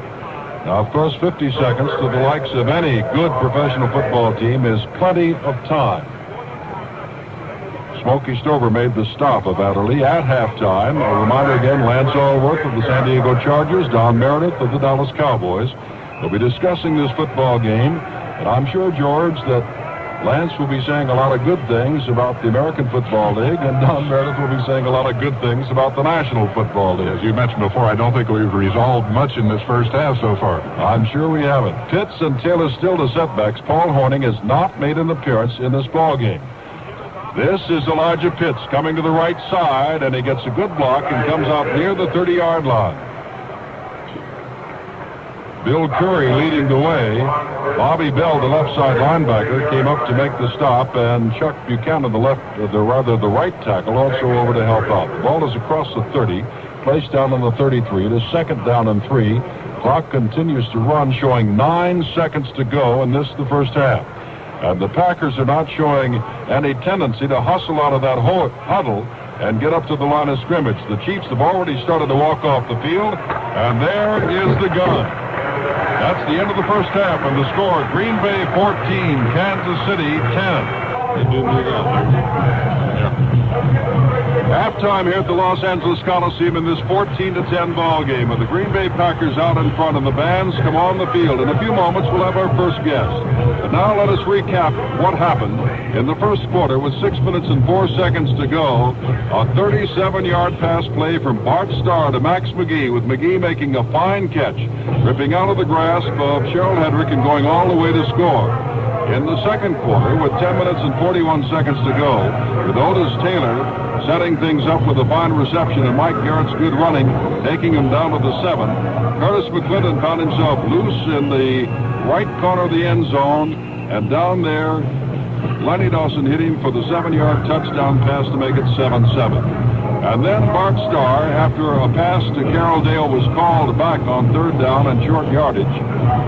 Garrett his team on a 73-yard march, capped by a 14-yard run by Jim Taylor with 4 minutes and 35 seconds to go to make it 14-7. And then in the closing moments, Chris Burford also made a great catch and pulled the Chiefs to within field goal range of the Green Bay Packers, and Mike Mercer, unsuccessful in his first attempt, kicked the 31-yarder. That's how it ended, 14-10.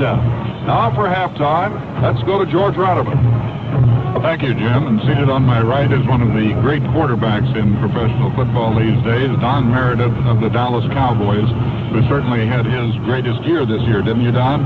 Well, I think so, George. By far, it was the best year of the Dallas Cowboys, and this quite often is a reflection of a quarterback's ability or his success, or at least whatever acclaim he might receive is what his team does. And we had a very good team effort in Dallas this year, and I'm very happy to be a part of it.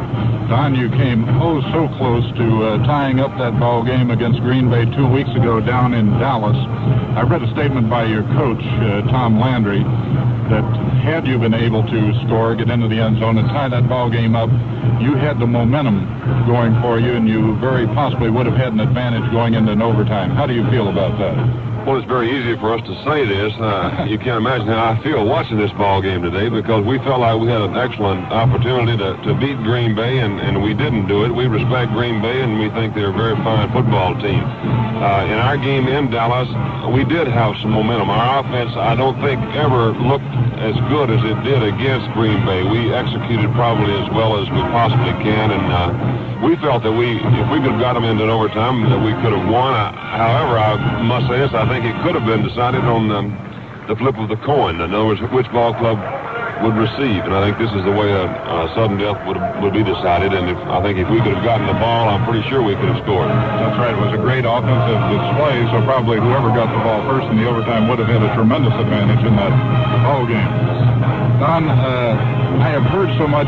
Of course, now I've been broadcasting American Football League games and haven't had much opportunity in recent years to watch the NFL games, but I'd heard so much about the fine offensive blocking of the Green Bay line, and yet in the early stages of this game, Kansas City was getting through to Bart Starr a few times. Does that happen frequently in the NFL, or did that surprise you a bit?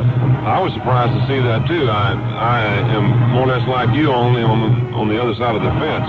In reading statistics, I understand that Kansas City's strong point actually hasn't been trapping the passer this year. If I'm not mistaken, I believe they've trapped him like 29 times, whereas... Which isn't too much, really. Well, not really, because Green Bay's front four, and they very seldom blitz. I think they rank third in the National Football League with something like 49 traps, and this is a real plus for a team to have. So I was surprised to see this.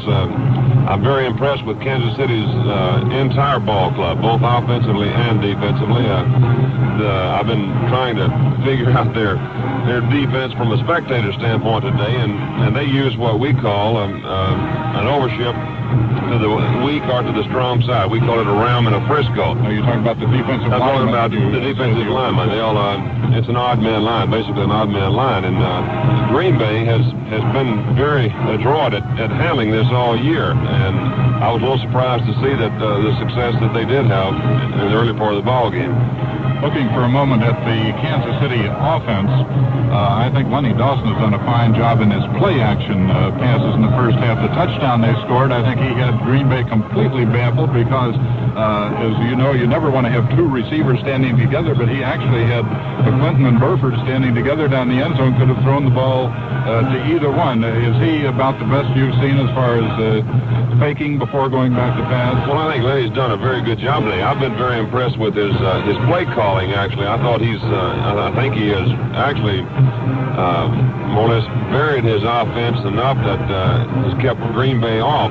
When I look at Kansas City's offense, it does remind me somewhat of ours because we do shift around like this into different formations, and I can almost hear Nitsky calling out the different formations, but only in our terminology when these guys do shift. And I think it does create a burden on them, and I think Lenny has done a very fine job with his play calling, and his ball handling has been excellent, and he's been on target most all day. Thank you, Don Meredith. And Lance Ulrich has just walked into our booth, and we'll be back with Lance and Don in just a minute. You're listening to the NBC Radio's coverage of the first AFL-NFL championship game. This is George Ratterman with Jim Simpson at the Super Bowl in Los Angeles Coliseum. We're at halftime. The score is the Green Bay Packers 14, the Kansas City Chiefs 10. Our halftime guests are Lance Ulrich, the fine flanker back of the San Diego Chargers, and Don Meredith, the great quarterback of the Dallas Cowboys. Lance, let me ask you a question here. A lot has been said about teams having an advantage going into a game mentally. Who do you think had the psychological advantage going into this game? Undoubtedly, Green Bay was the favorite. They know that they're good. Kansas City perhaps didn't know quite what to expect, but they had been talked down for a number of years. Who do you think had the psychological advantage going in? Well, actually, when you sit down and think of it, there are really two sides, as you say, because Green Bay, when they went into the ball game, gee whiz, they played in a lot of big ball games, and they're the big team, so they can go in and they're not too nervous. But I'll tell you, just sitting in the stands up here, I was really nervous, and because I was worried about how they were going to do. I felt like that Kansas City has a great football team, but you never know. But Kansas City, I feel like that for the first quarter that they really didn't know what to expect. They were real high when they came to the ball game because we're trying to prove something, and I think they're doing a fine job, and it's going to be a heck of a ball game. I think it's amazing that there was only one fumble in the first half, considering the tightness that must grip some of these ball players before a ball game such as this. Right, and I'll tell you, that was forced by a real good play because he was hit before he got the ball, actually, and he didn't get the ball tucked away.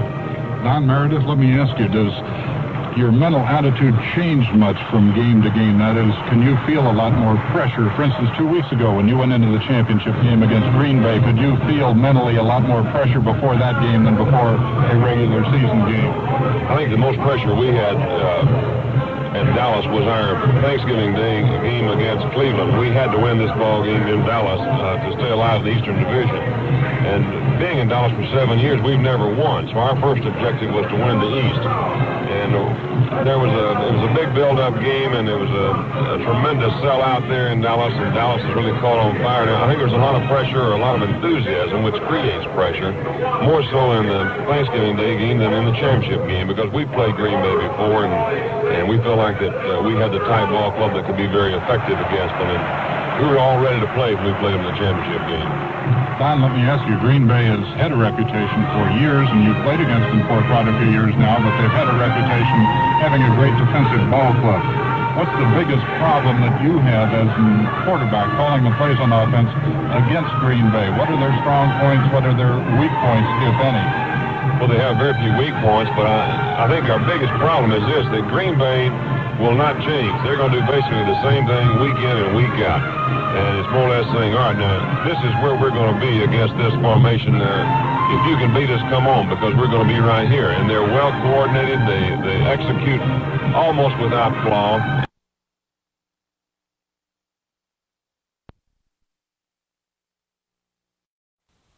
The second half is about to begin. This is Jim Simpson with George Ratterman. And George, one half of football does not a football game make.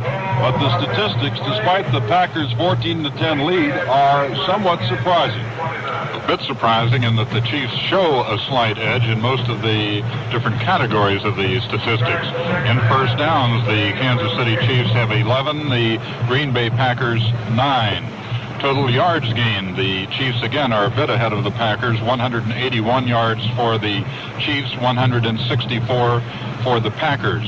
Breaking that down into rushing and passing, the Packers have a bit of an edge in the rushing yardage, 51-37.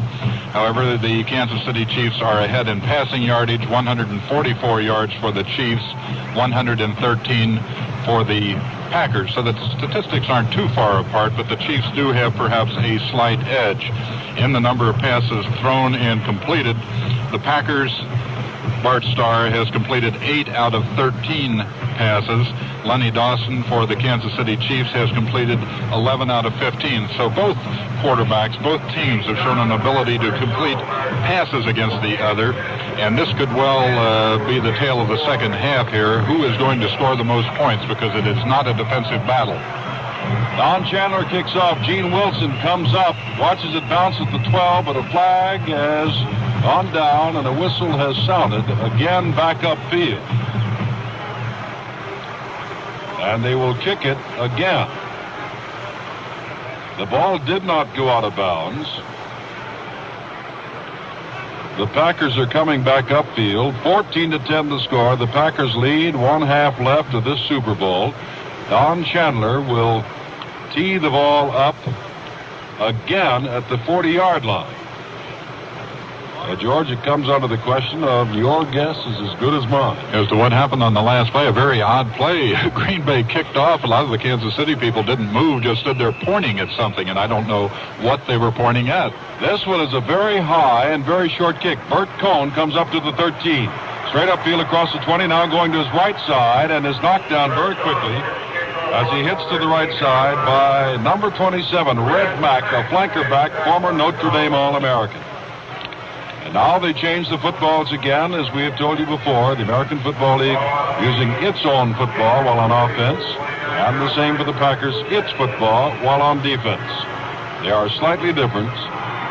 The Packers have a slightly fatter ball, as George said. Chris Burford comes out wide left. Otis Taylor goes to the right in an I formation. Now shifting out of it, Garrett and McClinton are the setbacks. Packers have a lot of men butched along the forward wall. Dawson rolling to his right, now has running room across the 30, across the 35, and steps out of bounds as he hits to the 43-yard line. The Packer defense collapsed downfield, and George, only Otis Taylor was downfield, and there were 4 Packer defensive men back there. And they were all turned around running full speed with Otis Taylor. Of course, they realize he is a long threat. He has great speed, but as you say, the defensive secondary of the Packers, almost all of them were turned around running back downfield with Otis Taylor. So when Lenny Dawson started to run there, they didn't even know it for a while until he had gained some 5 or 10 yards. First and 10 on the 44 of Kansas City. They trail 14-10. Opening moments of the second half of the Super Bowl. Taylor is to the left. Burford flanked to the left. Dawson calling signals. Again, a 6-man line, and McClinton goes straight ahead and gets from his own 43 down to about the 48-yard line. A pickup of 5 before Ron Kostelnik, the left tackle from Cincinnati, number 77, makes the tackle. It'll be 2nd and 5. A reminder, there were several injuries early in the game. Boyd Dowler, the flanker back, was injured in the first quarter for Green Bay and left, and we understand he's out for the game. Chuck Hurston, defensive right end for Kansas City, was injured, but he has come back. Taylor goes wide to the right. Now Urbanus is back in. He re-injured his shoulder, but is back in. Garrett is set in the slot to the right, but it is straight ahead. That is Garrett straight ahead. It was McClinton in the slot back, I'm sorry. And Lionel Aldridge made the tackle. Just a couple of yards out to midfield, and they are still about 4 yards from first down territory. Got a kick out of Urbanus' remark after he was injured in the championship game up in Buffalo 2 weeks ago. He had a separated shoulder, and when asked whether he would play in the Super Bowl, he said, to show his determination, he said, I'll play even if Lamar Hunt, who is the owner of Kansas City, even if Lamar Hunt has to buy me a new shoulder. I don't know how much shoulders cost these days. Taylor to the right, Burford to the left. Big play for Kansas City and Green Bay. Third down and a long four. Dawson being rushed and throws. It is intercepted. And down the sidelines comes Willie Wood. Only one man can get him at the 10 and drags him down at the 4-yard line. A big break. Mike Garrett finally came from behind to get Willie Wood at the 4-yard line.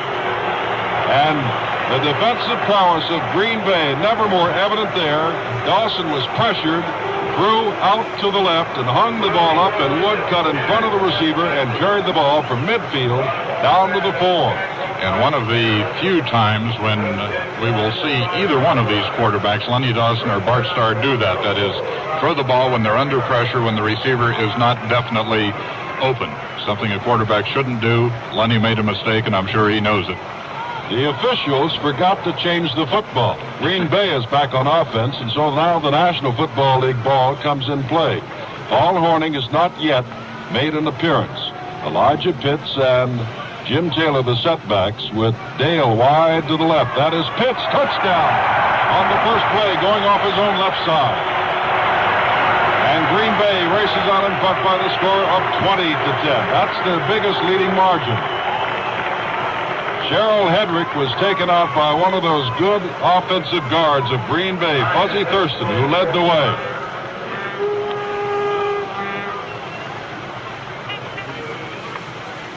The Packers have exploded here, taking the offense of the Kansas City Chiefs to turn it into a touchdown for the Green Bay Packers. Don Chandler is in to try the extra point. Stars holding, and the kick is good. There's timeout on the field with the score now. Green Bay 21, Kansas City 10. 12 minutes and 33 seconds to go in the third quarter. Green Bay now leading 21-10. Gene Wilson and Bert Cohn are deep. And Don Chandler will kick off for the Packers. Ball is in the air. Cohn in the end zone. Will bring it out across the 5, straight upfield. The 10, the 15, lot of speed. Puts his head down and goes out near the 30-yard line. And Cohn very nearly broke through everyone. His own momentum carried him to the turf at the 30-yard line as he ducked and went under the arms of the Green Bay tacklers. And now, George Reitman, the question becomes, can Kansas City come back? Well, the pressure is on them right now. They were down by 4 points at halftime, received the second half kickoff, appeared to be marching down the field so that they would have a good chance to go ahead in this ball game. And all of a sudden, Lenny Dawson did something that he very, very rarely does, and that is hung a pass out there and had it intercepted. First down, Taylor right. Dawson moving, looking for Taylor, and underthrows him at the 39-yard line. Bert Cohn is in replacement for Mike Garrett as the other setback along with Curtis McClinton. It'll be 2nd and 10. And of course, Lenny Dawson hung his last pass up there, and it was disastrous as Willie Wood intercepted and carried to the 4, and Pitts scored. This time, Len underthrew the ball. Ball is right at the 30-yard line. 2nd down 10. 21-10. Packers lead third quarter. Otis Taylor again goes wide right. Chris Burford comes to the left. I formation. McClinton the fullback, and now Cohn jumps to the left. Dawson dropping straight back, looking. Taylor at the 40-yard line, and he's brought down in a hurry. Fumbles and recovers his own fumble at the 41-yard line. And I want to tell you that Herb Adderley, the left cornerback of Michigan State, had Otis Taylor right around the neck, clotheslined him. Taylor fumbled, but very quickly bounced on the ball. It's a first down at the 42-yard line, a gain of 12 on the play. And Otis Taylor has shown that he is quite a flanker in either league. Had a couple of great catches today and shows fine speed. Fred Arbanas, to repeat, is in. And now, as he's used so many times, Otis Taylor comes out to the left, split, but Burford is flanked to the left. Taylor hands straight ahead to Curtis McClinton, who gets out near the 45-yard line before Lionel Aldridge makes the tackle. Jim Tyra, the left tackle, leading the way. Tyra, a 6-year veteran from Ohio State, 6'6" and 292. Ball is put down on the 45-yard line. It'll be 2nd down and 6, a gain of 4 for McClinton. And those here in the Los Angeles Coliseum, and I'm sure wherever you're listening, are watching and waiting to see if the Kansas City Chiefs can maintain their poise. They trail by 11. Burford to the left, Taylor flanked to the right. The Chiefs trying to come back after that interception by Wood. Dawson fakes the handoff and throws out, has his man, and down he goes at the 50-yard line. Willie Wood made the stop. And getting up is Bert Cohn, who's in replacement, as we said, for Mike Garrett, and he takes the ball to the 50-yard line. Cohn is big himself, 6'4", 220. And that's a helpful thing for a passer who's throwing to a receiver, to have a man who stands that tall, 6'4", because he just makes that bigger a target to throw to. Both sides have shown remarkable ability to hang on to the football, to catch the balls they're juggling even after they're hit. Cohn was juggling that ball when he was hit, but managed to hold on to it. 3rd down 1. Cohn is trying to sweep and is thrown. Trying to come to his left side on 3rd and short yardage.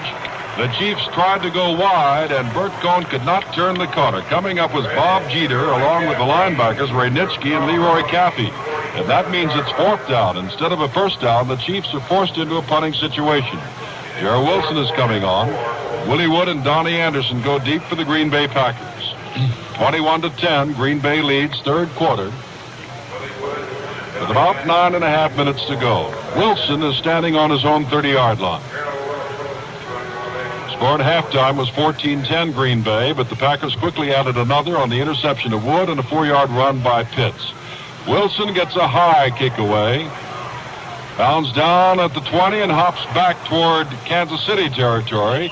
Near the 25-yard line, it is down there. It'll be 1st and 10 for the Packers. Ball was down by Al Reynolds, an offensive guard. Packers offensive unit comes back on the field. And for the moment, the Packers have things their own way. They've got the football, they've got the lead. 3rd quarter. The crowd here rather quiet at the moment, and it is a large crowd at the Coliseum. Carroll Dale comes out wide to the right. Ward Dollar, to repeat, is not playing. And again, Pitts and Taylor are the setbacks. This is Elijah Pitts cutting across his own right side and gets out across the 35-yard line, still on his feet, to the 37. Freddie Williamson came over to make this tackle as Pitts broke a couple of tackles himself. Johnny Robinson also helped out. And now, Cheryl Hedrick, the middle linebacker of Kansas City, limps off, holding his right ankle. And Smokey Stover of Northeast Louisiana, 6 feet tall, 227, has come in at the all-important middle linebacker spot. It's a 1st down at the 37. Starr dropping straight back. Looking, has time, and now is smothered under at the 29-yard line. Bart Starr took one pump, and then when he raised his arm back again, the pocket closed, and down he went. E.J. Holla blitzing on the play, along with the right tackle, Buck Buchanan, made the tackle. 2nd down and 17. And as Don Meredith, the quarterback of the Dallas Cowboys, mentioned at halftime, it's a bit surprising, particularly to National Football League fans who have watched the Packers quite a bit and know they have great blockers. It's a bit surprising to see this tremendous pressure that the Kansas City defensive linemen have been able to put on Bart Starr this afternoon. Max McGee goes out to the left. Boyd Dollar comes to the right. Mar Fleming, the tight end, is split about 5 yards on the right side. Pitts runs out and jumps in the slot to the left. Taylor, the lone setback. Starr dropping straight back on 2nd down, long yardage. Looking for his man, and out of bounds he goes. He's got him. Willie Mitchell ran Max McGee out of bounds after McGee made the tackle. Not enough for the 1st down. Inside the 45 will bring up a big 3rd down and a long 2 yards. As George Regiman put, they have been operating on Willie Mitchell, the right cornerback, this afternoon, a 3rd-year veteran from Tennessee State. Now time is called on the field in this 21-10 ball game. Cheryl Hedrick has come back in. Stover has gone out. There's time out on the field with the score. Green Bay 21, Kansas City 10. Back at the Coliseum in Los Angeles, the Packers have the ball on their own 44-yard line. It is 3rd down and 2, and this is Jim Simpson with George Ratterman. In this 21-10 ball game, the Packers are leading. The Chiefs, of course, hoping to stop them on this particular play in order to have them be forced to kick it away. Carroll Dale comes wide to the right. McGee is on the left side. Starr calling signals. Starr hands to Taylor. Taylor hit from behind and gets to the 45 and dives ahead and may or may not have gotten that first down. It will be close at about the 46-yard line. And Cheryl Hedrick, the man who was injured with the right ankle, came back in and is the man who made the tackle there.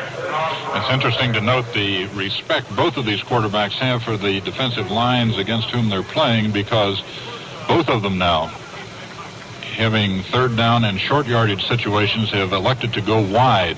Dawson did not make it a moment ago with Kansas City. They were stopped short of the first down, and it would appear that Green Bay has been stopped short of the first down here.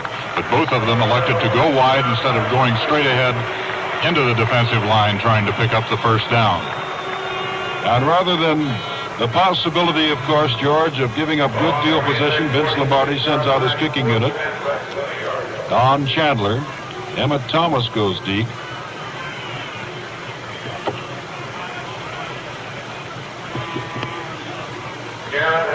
Mike Garrett, who has seen little action as a running back here in the second half, is back in and is deep. Chandler will kick from his own 37. Low driving kick. Garrett at the 19, 20, daylight. And he is hit down by Leroy Caffey as he crosses the 25 to the 27-yard line. It'll be 1st and 10 there for the Kansas City Chiefs trailing in the ball game. We pause 10 seconds for station identification. WGY Schenectady, a General Electric Broadcasting Company station. 2, 1.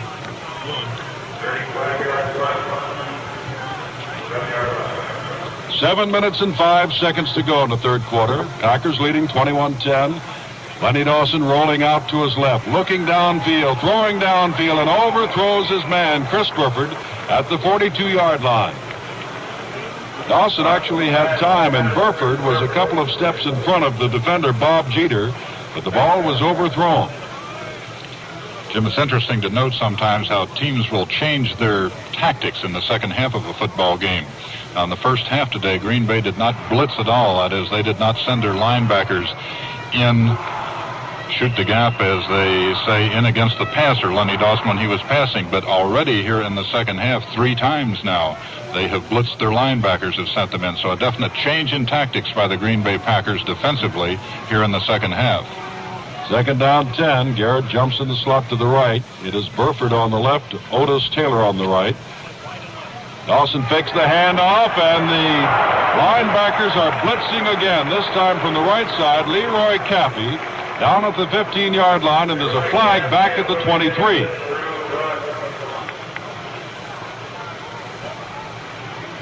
They're calling back, apparently, the Green Bay defensive captain, and so it could be against the Chiefs. 21-10, Green Bay leading.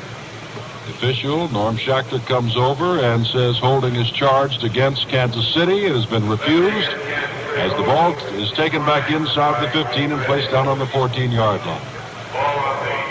2nd down and long yardage make that 3rd down because they lost a down there. 3rd down and 23. And here is a tough call for Lenny Dawson. 3rd down and 23, trailing by 10 points in the ball game. He has to go for the first down, has to try to do something here. Green Bay can afford to gamble. They're ahead. They have Kansas City backed up. A real tough play to call. Burford and Taylor both to left. Dawson rolls to the left, in a pocket, knocked down at the 3-yard line. Tremendous pressure by the Green Bay Packers, led by Henry Jordan and Willie Davis and Ron Kostelnik. The 3 of them were there. And now the punting of Gerald Wilson will get the Chiefs partially out of the hole, but will certainly give the Green Bay Packers wonderful field position because Wilson will be nearly at the end of his own end zone when he kicks the ball. The line of scrimmage is the 27. The ball is on the 2. So it is 4th down and 35, and Wilson almost has his back foot out of that end zone. Willie Wood and Donnie Anderson are deep. Kick. It is taken by Donnie Anderson. Anderson, flags go down as he's hit. More flags go down as he's hit at the 41-yard line.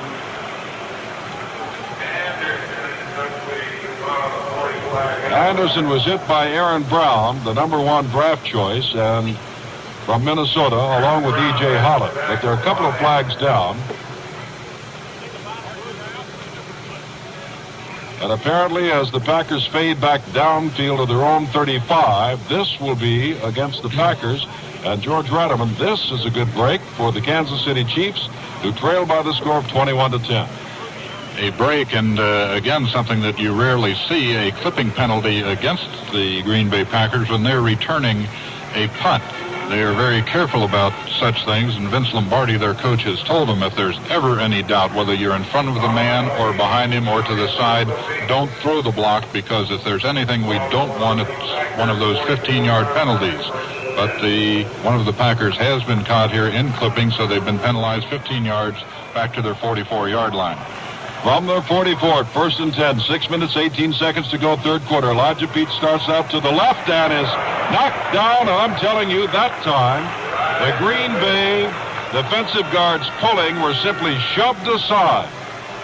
And the Kansas City defense, led by Chuck Hurston and Andy Rice, came in to knock him down for a loss from the 44 back to the 42.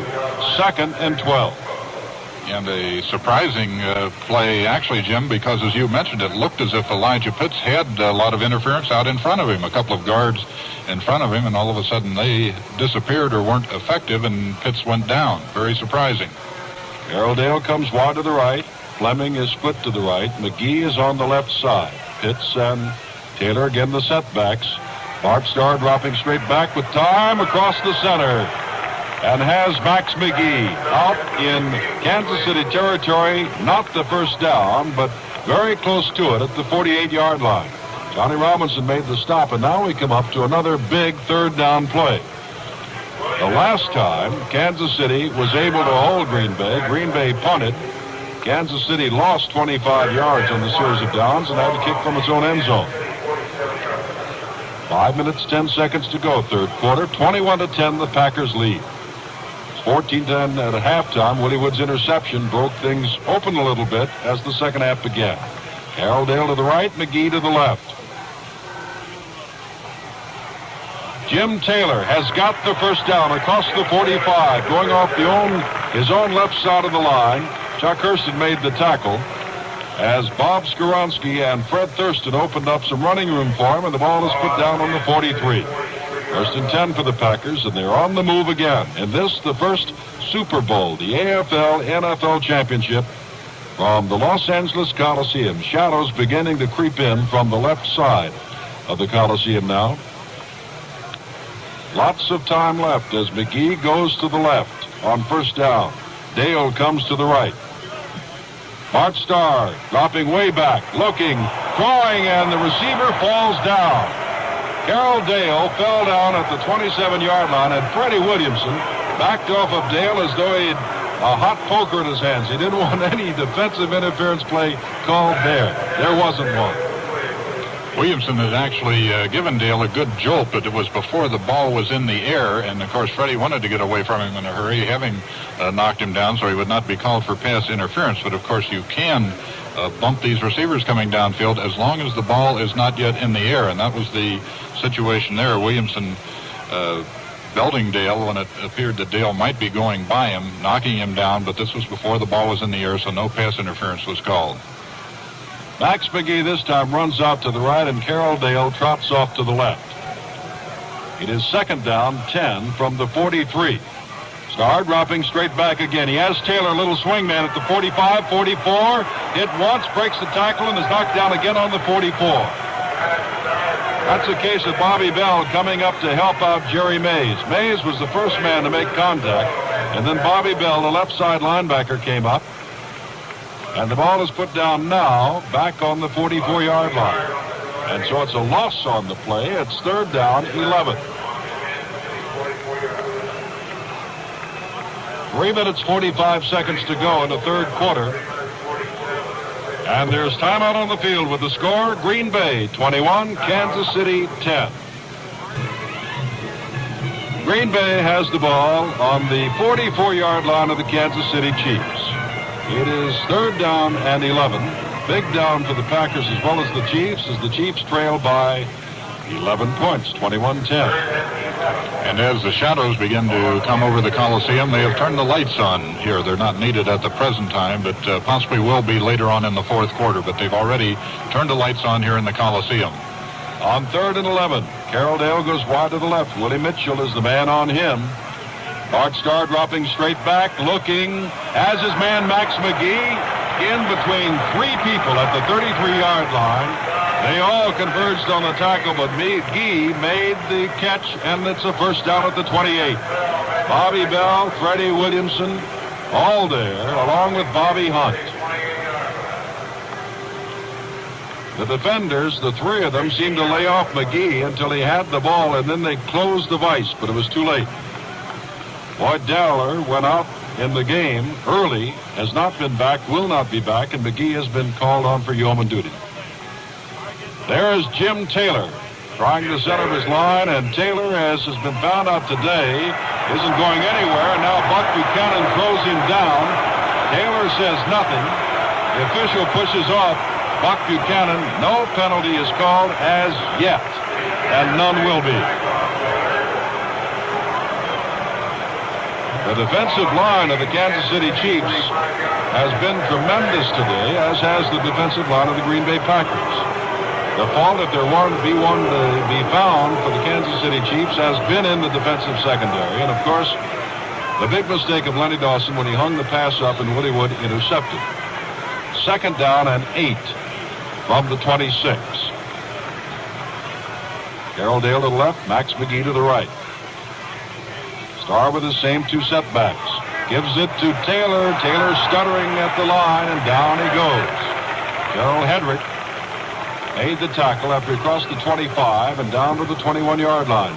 Chuck Hurston also in on the tackle. And I would imagine, George Rotterman, that Jim Taylor went back to the huddle after that last little altercation with Buchanan and said, "Give me the ball again." I don't know whether it was even necessary for him to say that. Bart Starr might have just realized that on his own, that Jim Taylor is very angry now, and this is a good time to give a fellow a football and see what he'll do with it. Third down 3. They are in perfect position for the field goal. So let's see what Starr does on third down and 3. The flanker is Dale as Taylor goes wide to the left. Taylor gets a good block, breaks 2 tackles, and has the first down across the 15.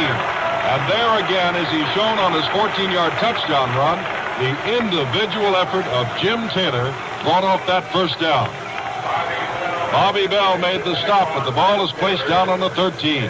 The Packers leading by 11, now threatening to break it wide open here in the third quarter, with a little bit less than 2 minutes to go.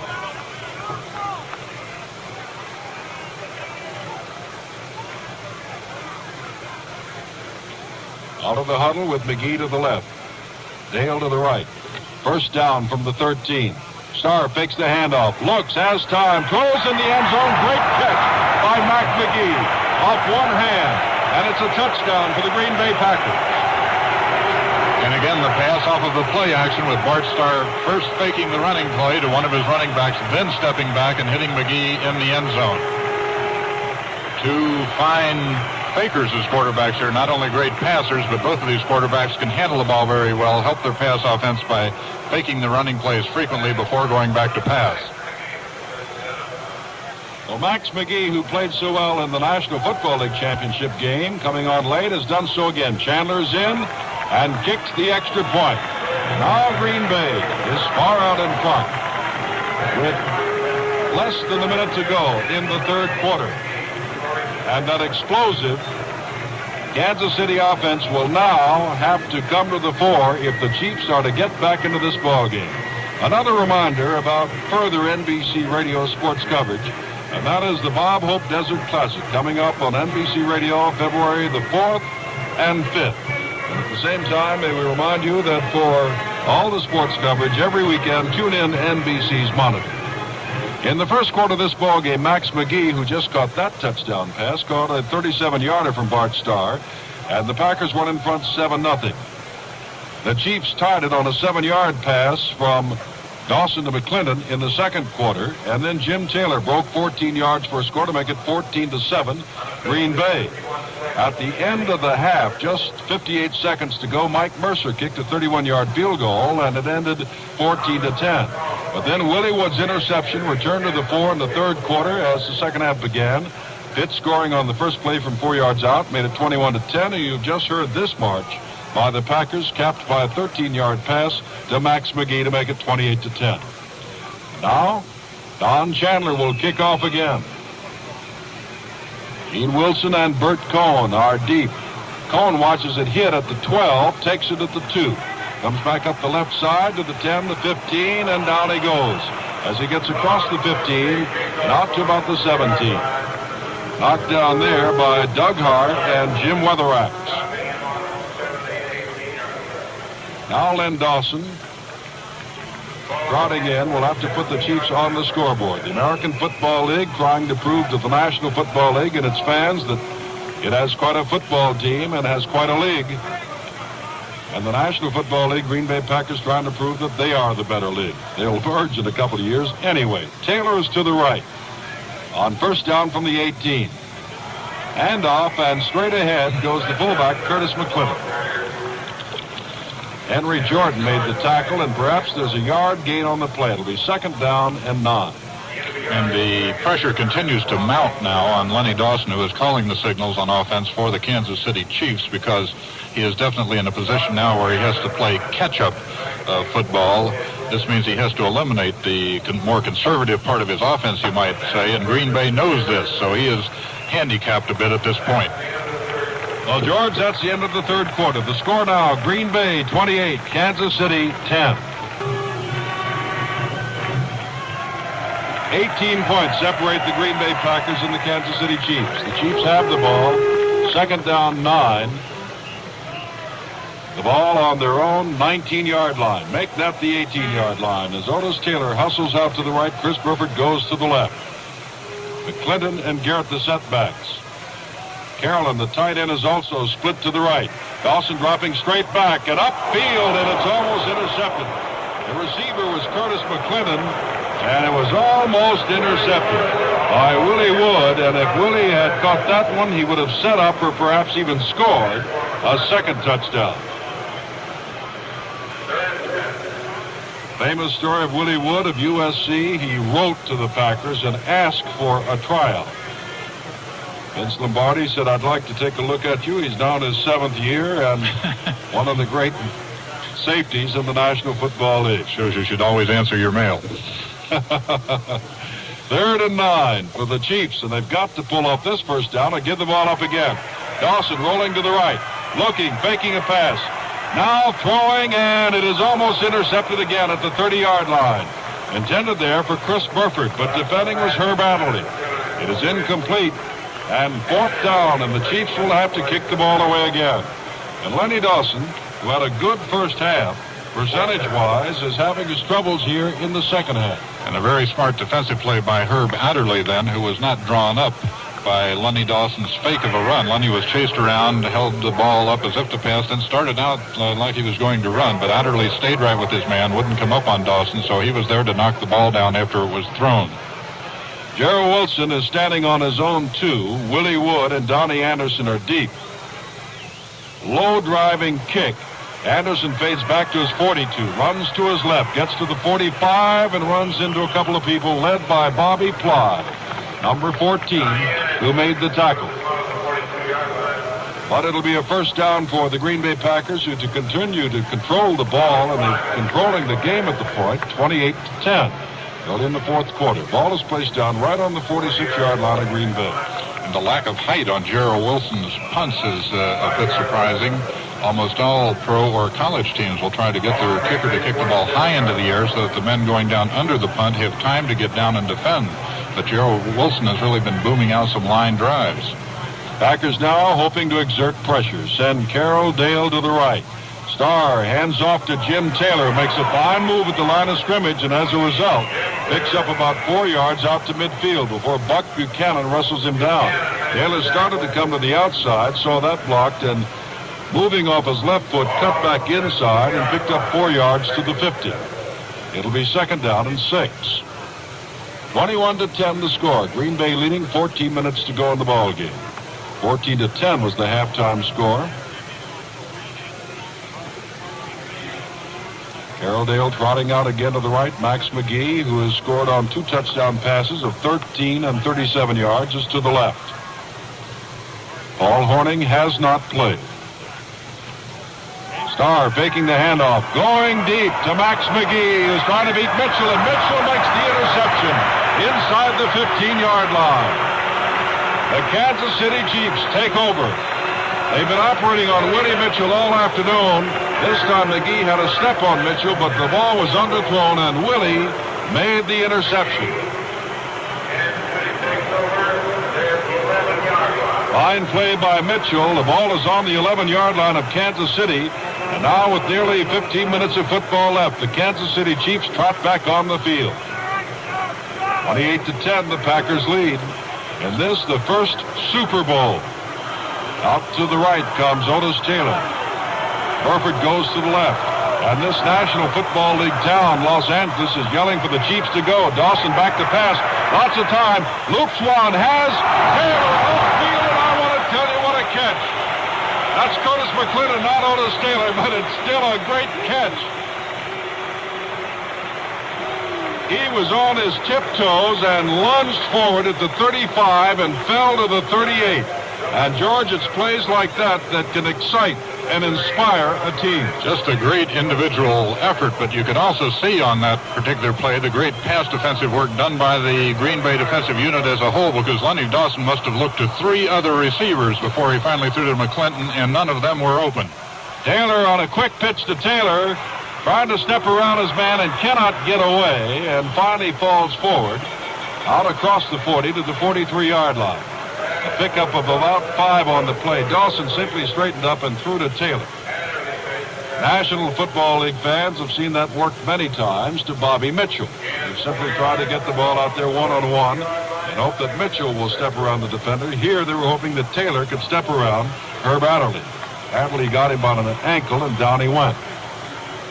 2nd down and a long 5 as Taylor's to the right, Burford to the left. Dawson looking to Burford, has him at the 50, down to the 48-yard line. Chris Burford. That's enough for the first down, and the Chiefs trailing 28-10 come back. Bob Jeter made the stop at the 46.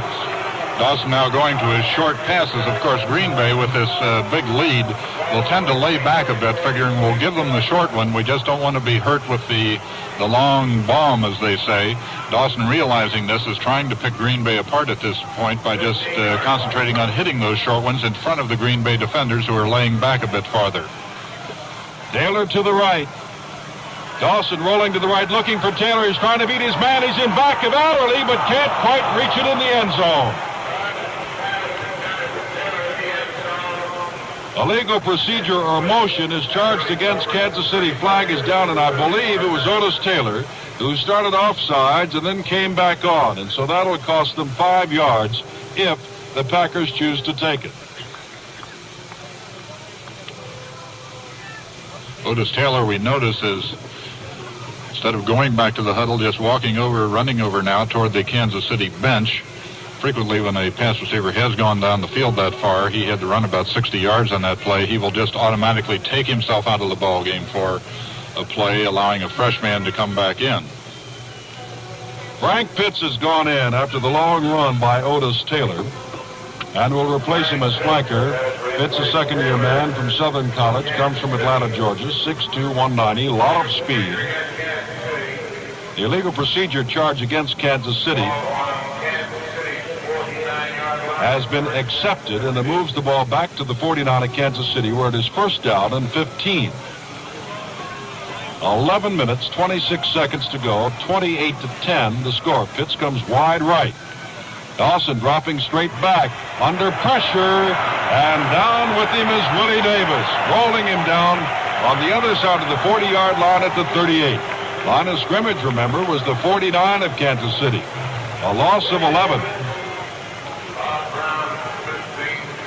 So tack that onto the 15 that they need, and it'll be second down and 26.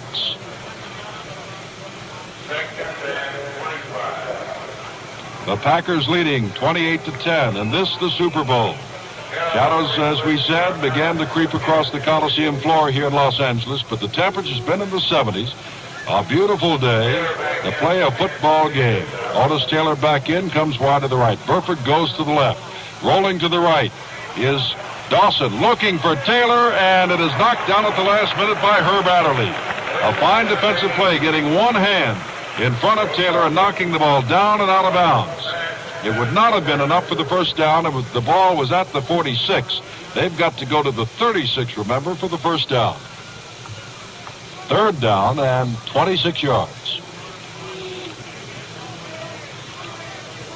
Lenny Dawson trying to throw a down and out pattern to Taylor about 15 yards downfield, and if anything, that's the difference between these two ball clubs so far, because Bart Starr has been able to hit those down and out patterns or down and in patterns 10-15 yards downfield with relative ease all afternoon, whereas Dawson has not been able to, not because of his lack of ability, but because of the fine Green Bay defense.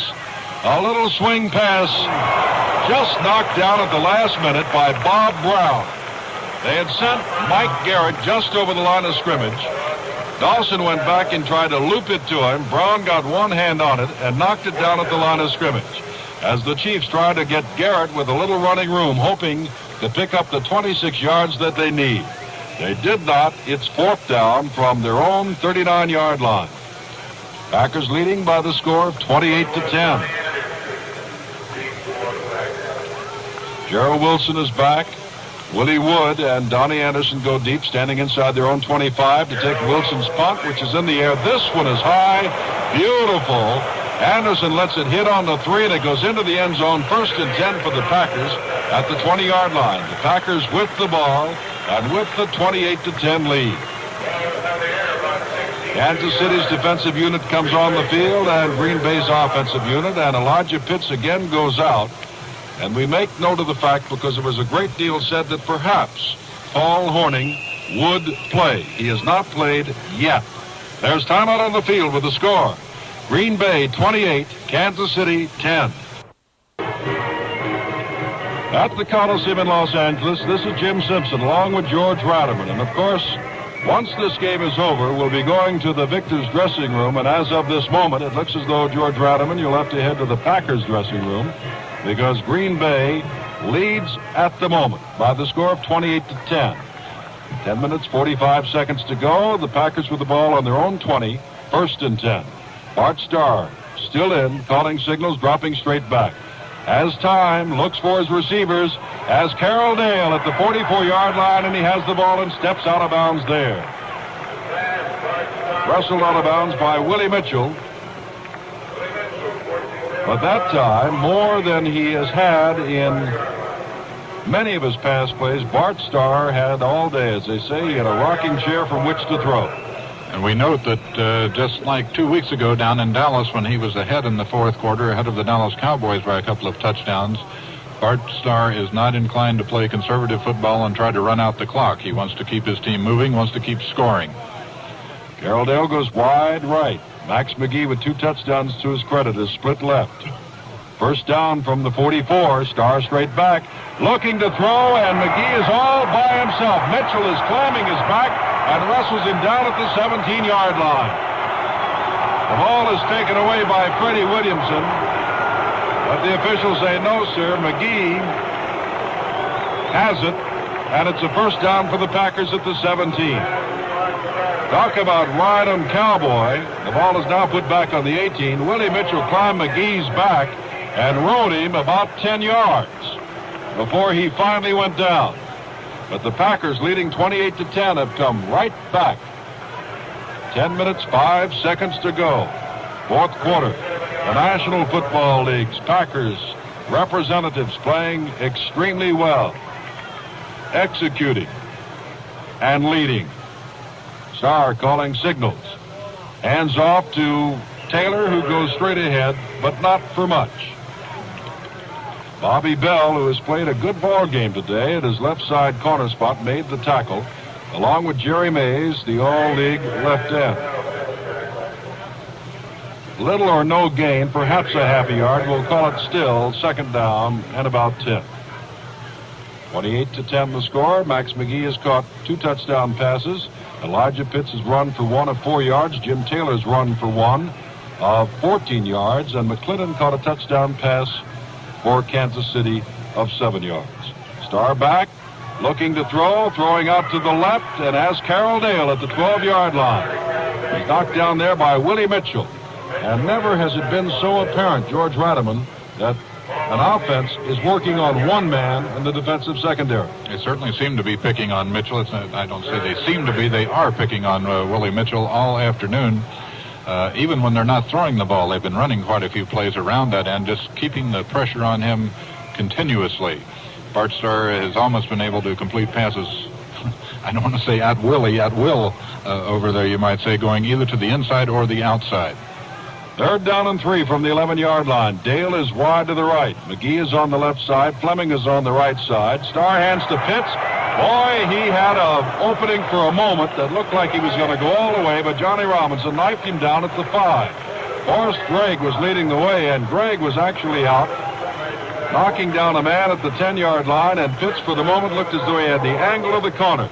But Robinson, with great lateral speed, came from the middle of the line over to the outside of the left side and knocked him down at the 5. That's a first down at the 5, however, for the Packers. By the way, Robinson said if you want to be a good defensive back, tennis is a great sport. Bart Starr is now 15 for 23. What an afternoon. First down 5, and straight ahead goes Jim Taylor for a couple of yards, perhaps down to the 3 or the 2.5. Bobby Hunt, the left side safety, made the tackle. We pause now 10 seconds for station identification. WGY Schenectady, a General Electric Broadcasting Company station. 3, 2, 1. Ball is on the 2-yard line, second down. Pitts and Taylor, the setbacks. Starr calling signals. Starr still calling signals. Jim Taylor sweeping wide at the 5, at the 3, and with his effort gets down close to the goal line, but they'll mark it on about the 6-inch line. Johnny Robinson, who the last time made a tackle of Pitts on the left side, this time makes the tackle of Taylor on the right side.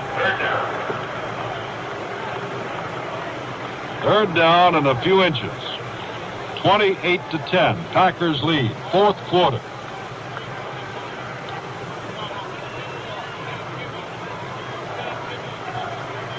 Six minutes, 50 seconds to go. Fleming to the left side. Taylor and Pitts. As Green Bay has a strong right.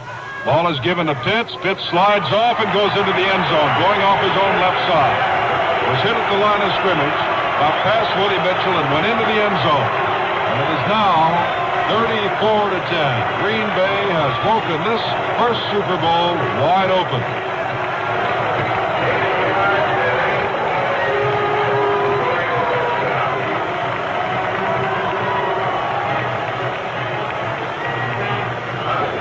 Don Chandler has come in. Crowd of better than 63,000, we understand. Chandler kicks, and the kick is good.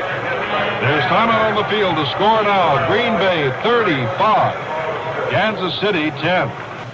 Gene Thomas and Bert Cohn are deep for Kansas City. Pete Beathard has been warming up on the sidelines. 63,036 looking on as Don Chandler kicks off again for the Packers. A high kick. Cohn and Wilson both waited as Cohn at the 1, coming straight upfield across the 10, going to his right, across the 15, out to the 20-yard line, and that's about all. Jim Grabowski jumps in to make the tackle, along with Tommy Crutcher, a linebacker, and Red Mack, a flanker, who makes his second tackle on the kickoff today. Kansas City trotting out with Pete Beathard of USC, an All-American here, now with Kansas City, making an appearance. It's his third year with Kansas City in the first Now they realize it, and the fan sets up a hum. Beathard is a real scrambling quarterback, and with a flick of the wrist can throw it a mile. He sends Burford to the left, Taylor to the right. Long count by Beathard, who drops straight back. Looks, throws, has Burford across the 40 to the 42-yard line. Bob Jeter made the tackle there, but that's enough for the first down for the Kansas City Chiefs. 35-10, the Packers lead. Score at halftime was 14-10, with the Kansas City Chiefs having the better of it in all statistical departments except the scoreboard. And again, should Beathard care to continue throwing that type of pattern, it should be open, because undoubtedly now Green Bay will lay off farther and farther on pass defense, giving up the short pass, making sure they don't get hit with the long one, though. Beathard dropping straight back again, looking now decides to run across the 40, across the 45, gets a great block at the 45, down the sidelines and out of bounds with another first down at the 44-yard line. Willie Wood ran him out of bounds along with Bob Jeter, but Ray Nitschke had the boom lowered on him as he went to reach for the scrambling Pete Beathard. Ball is put down on the 44, 1st and 10, and Beathard very quickly has taken them to 2 first downs. 14 yards by Beathard. 5 minutes and 17 seconds to go. In a moment, George Ratterman will be heading for the dressing room. But before you go, George, after Beathard drops straight back, we want to ask you something. Beathard back, throws and overthrows Mike Garrett at the 40-yard line. George, very quickly, your observations on Kansas City and Green Bay. Well, I think it was something that was predicted by a lot of people. Kansas City just was not able to stop the passing of Bart Starr, the passing offense of Green Bay this afternoon. Kansas City, I think, stopped the Green Bay running attack far better than anybody here in this stadium or watching this football game or listening to it anticipated. But Starr just picked them apart with his passing, seemed to be able to complete passes whenever he wanted to do so, and I think that's been the difference between these two ball clubs, his ability to complete passes whenever he wanted, against the fact that Kansas City could not do so because of the fine defensive secondary of Green Bay. Thank you, George Ratterman, as flags fly, as the Packers jump and the Kansas City team jumps, and it could be, of course, a legal procedure with the new quarterback Beathard in there, and that's exactly what it is. Costing 5 yards. Yards as George Ratterman heads now for the dressing room.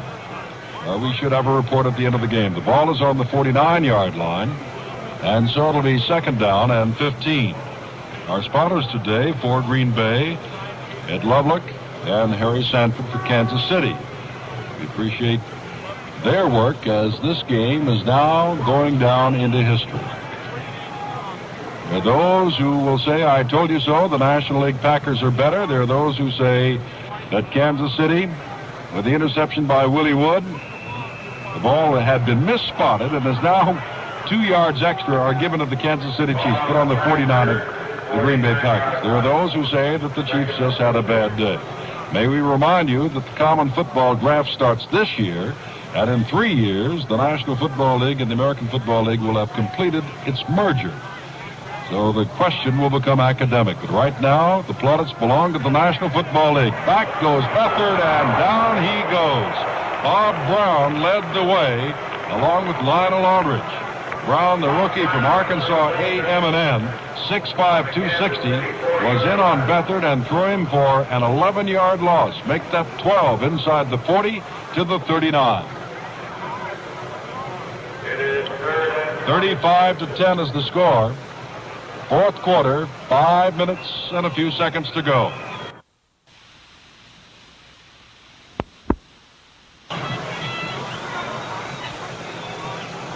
Pete Beathard, hand on hip, leaning into the huddle as he so often does. Now sends his Chiefs out of the huddle, with Otis Taylor coming to the right, and Burford, who has had a good day, to the left. Burford and Taylor have had a good day. Back goes Beathard. On 3rd down, long pass downfield, intended downfield for Chris Burford, tapped away at the final moments at the 32-yard line, and that would have been enough for the first down. Bob Jeter broke it up. And the Chiefs will have to kick it away.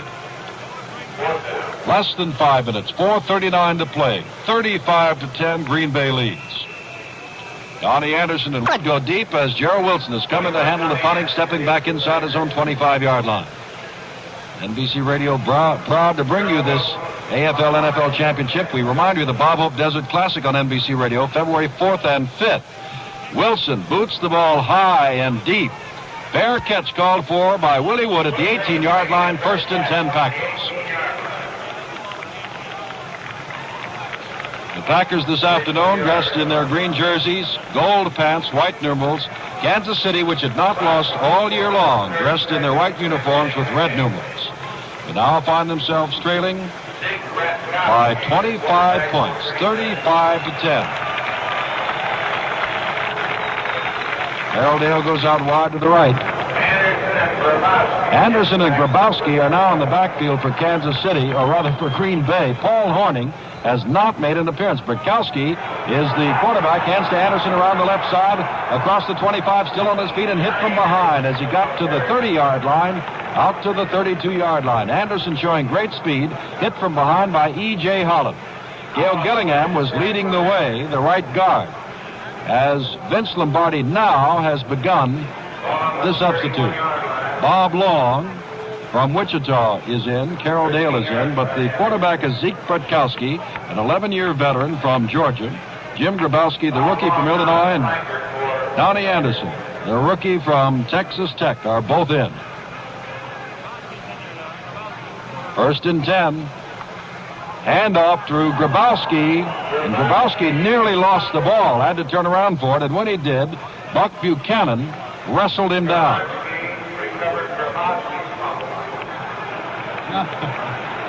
The public address announcer said Grabowski has recovered Grabowski's fumble.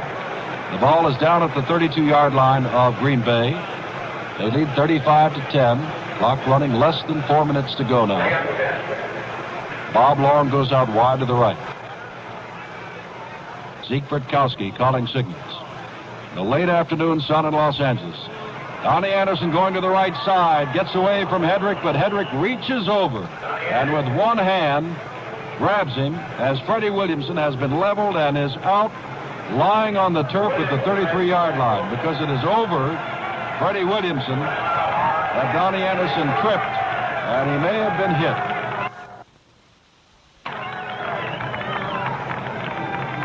In any event, he is down and time has been called, so there's time out on the field. The score, Green Bay 35, Kansas City 10.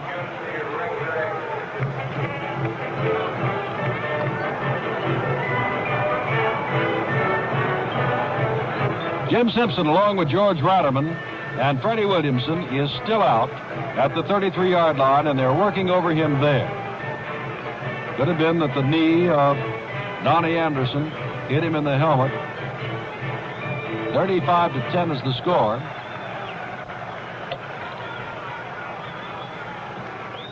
Two minutes and 46 seconds to go.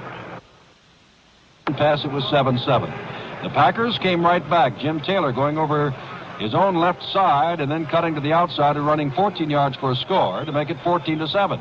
But again, the Kansas City Chiefs came back, and on a 31-yard field goal with less than a minute to go in the first half by Mike Mercer, closed the gap to 14-10. And that's the way they went to the dressing room. And to repeat, Kansas City had slightly the better in the statistics, even though Green Bay was leading by 4 points. But in the third quarter, in the early moments, Lenny Dawson went back, was trapped, and hung the ball up, throwing it out to his left. Willie Wood cut in front of the receiver, picked it off, and ran all the way to the floor where Mike Garrett nailed him. On the first play, Elijah Pitts went off the left side for 4 yards and the score to make it 21-10. Well, then the Packers were really rolling, and on a 13-yard pass play, again McGee scored to make it 28-10 in the third quarter. And here in the fourth quarter, Elijah Pitts scoring over from about, well, half a foot out, made it 35-10, and of course, it has been Don Chandler who has converted after each of the touchdowns. Now a moment of concern as Hank Stram has come out and gone back. Freddie Williamson is still out on the 33-yard line after that play that saw Donnie Anderson sweep to the right. Hedrick get an arm on him, and I believe they're going to bring out the stretcher for Freddie Williamson, the 7-year veteran from Northwestern. 6'3", 209, 28 years old. They have the stretcher out now, and he will be taken from the field. 35-10, and now, down in front of us, and he's being asked to leave, a young boy had run across the field, run up to Paul Hornung, and asked for an autograph, and someone politely asked him to leave. Fred Williamson is being carried off the field by a stretcher. If we can, we'll have a report for you before we leave the air on how he is. We'll certainly try to get it. We do know that Boyd Dowler injured his shoulder and is out for the game. That happened in the first period. Bob Long goes out wide to the right. Carroll Dale comes to the left. It is 3rd down and 8. Emmett Thomas has replaced Williamson. Rutkowski back and throwing deep for Carroll Dale. And does not overthrow him, but rather throws more toward the middle of the field. And Dale was out to the left. Willie Mitchell was back along with Johnny Robinson defending. And so now it'll be 4th down and 8. Well, the city of Los Angeles and those concerned with the Super Bowl game, the AFL-NFL Championship, have put on quite a display. There have been bands from all over the country, a solo performance at halftime by Al Hirt, and we have been privileged to have in our broadcast booth before the game Bob Hope, and at halftime Lance Allworth of the San Diego Chargers, Don Meredith of the Dallas Cowboys. Quite an afternoon and quite a day for the Green Bay Packers. Anderson handled the punting this time. He's a left-footed kicker. It goes by Emmett Thomas at the 25 and will roll dead at about the 22-yard line, where the Kansas City Chiefs will take over 1st and 10.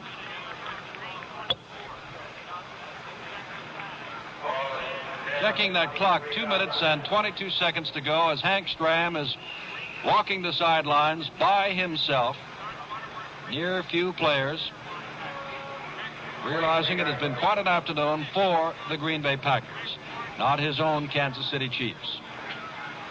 But then again, this is the first Super Bowl. There will be a chance for two teams, whether they be the Packers or Chiefs remains to be seen, but again, 1 year from now. Pete Beathard in, has only one setback, rolls to his right, going for broke, throwing deep to Otis Taylor. Taylor cannot catch up to the ball. He and Herb Adderley collided at the 33. Adderley fell down. Taylor kept his feet. Tom Brown tried to cover him, but had the ball been thrown a little bit shorter, Otis Taylor might have caught it. Beathard threw it well, but the collision between Adderley and Otis Taylor meant that Otis was slowed up quite a bit, and he could not reach the ball. 2nd down and 10. Less than 2 minutes to go by a couple of seconds. The officials, and there's 6 of them here today, 3 from each league plus 6 alternates, go to each sideline and say less than 2 minutes to go. A crowd of 63,036 in perfect football weather have watched this, the first AFL-NFL championship game. Report from the bench. Freddie Williamson, the cornerback from Northwestern, who was carried from the field, is not believed to have been hurt seriously, which is certainly good news. Beathard brings his team out of the huddle. Otis Taylor comes to the right. Chris Burford goes to the left. Mike Garrett and Curtis McClendon as setbacks. Beathard dropping straight back this time, in a pressure pocket, and ducks his head, and his own momentum carries him down to the ground at the 15-yard line. Beathard ducked under one tackle, but his legs went from under him, and he could not get up to start running or at least throw again. Jim Weatherax, a defensive tackle, a rookie from Los Angeles State, by the way, was the man who was pressuring Pete Beathard. So it is 3rd down and 16 with a minute and a half to go. 35-10. The Packers lead. They have led all the way. They've been tied once, 7-7.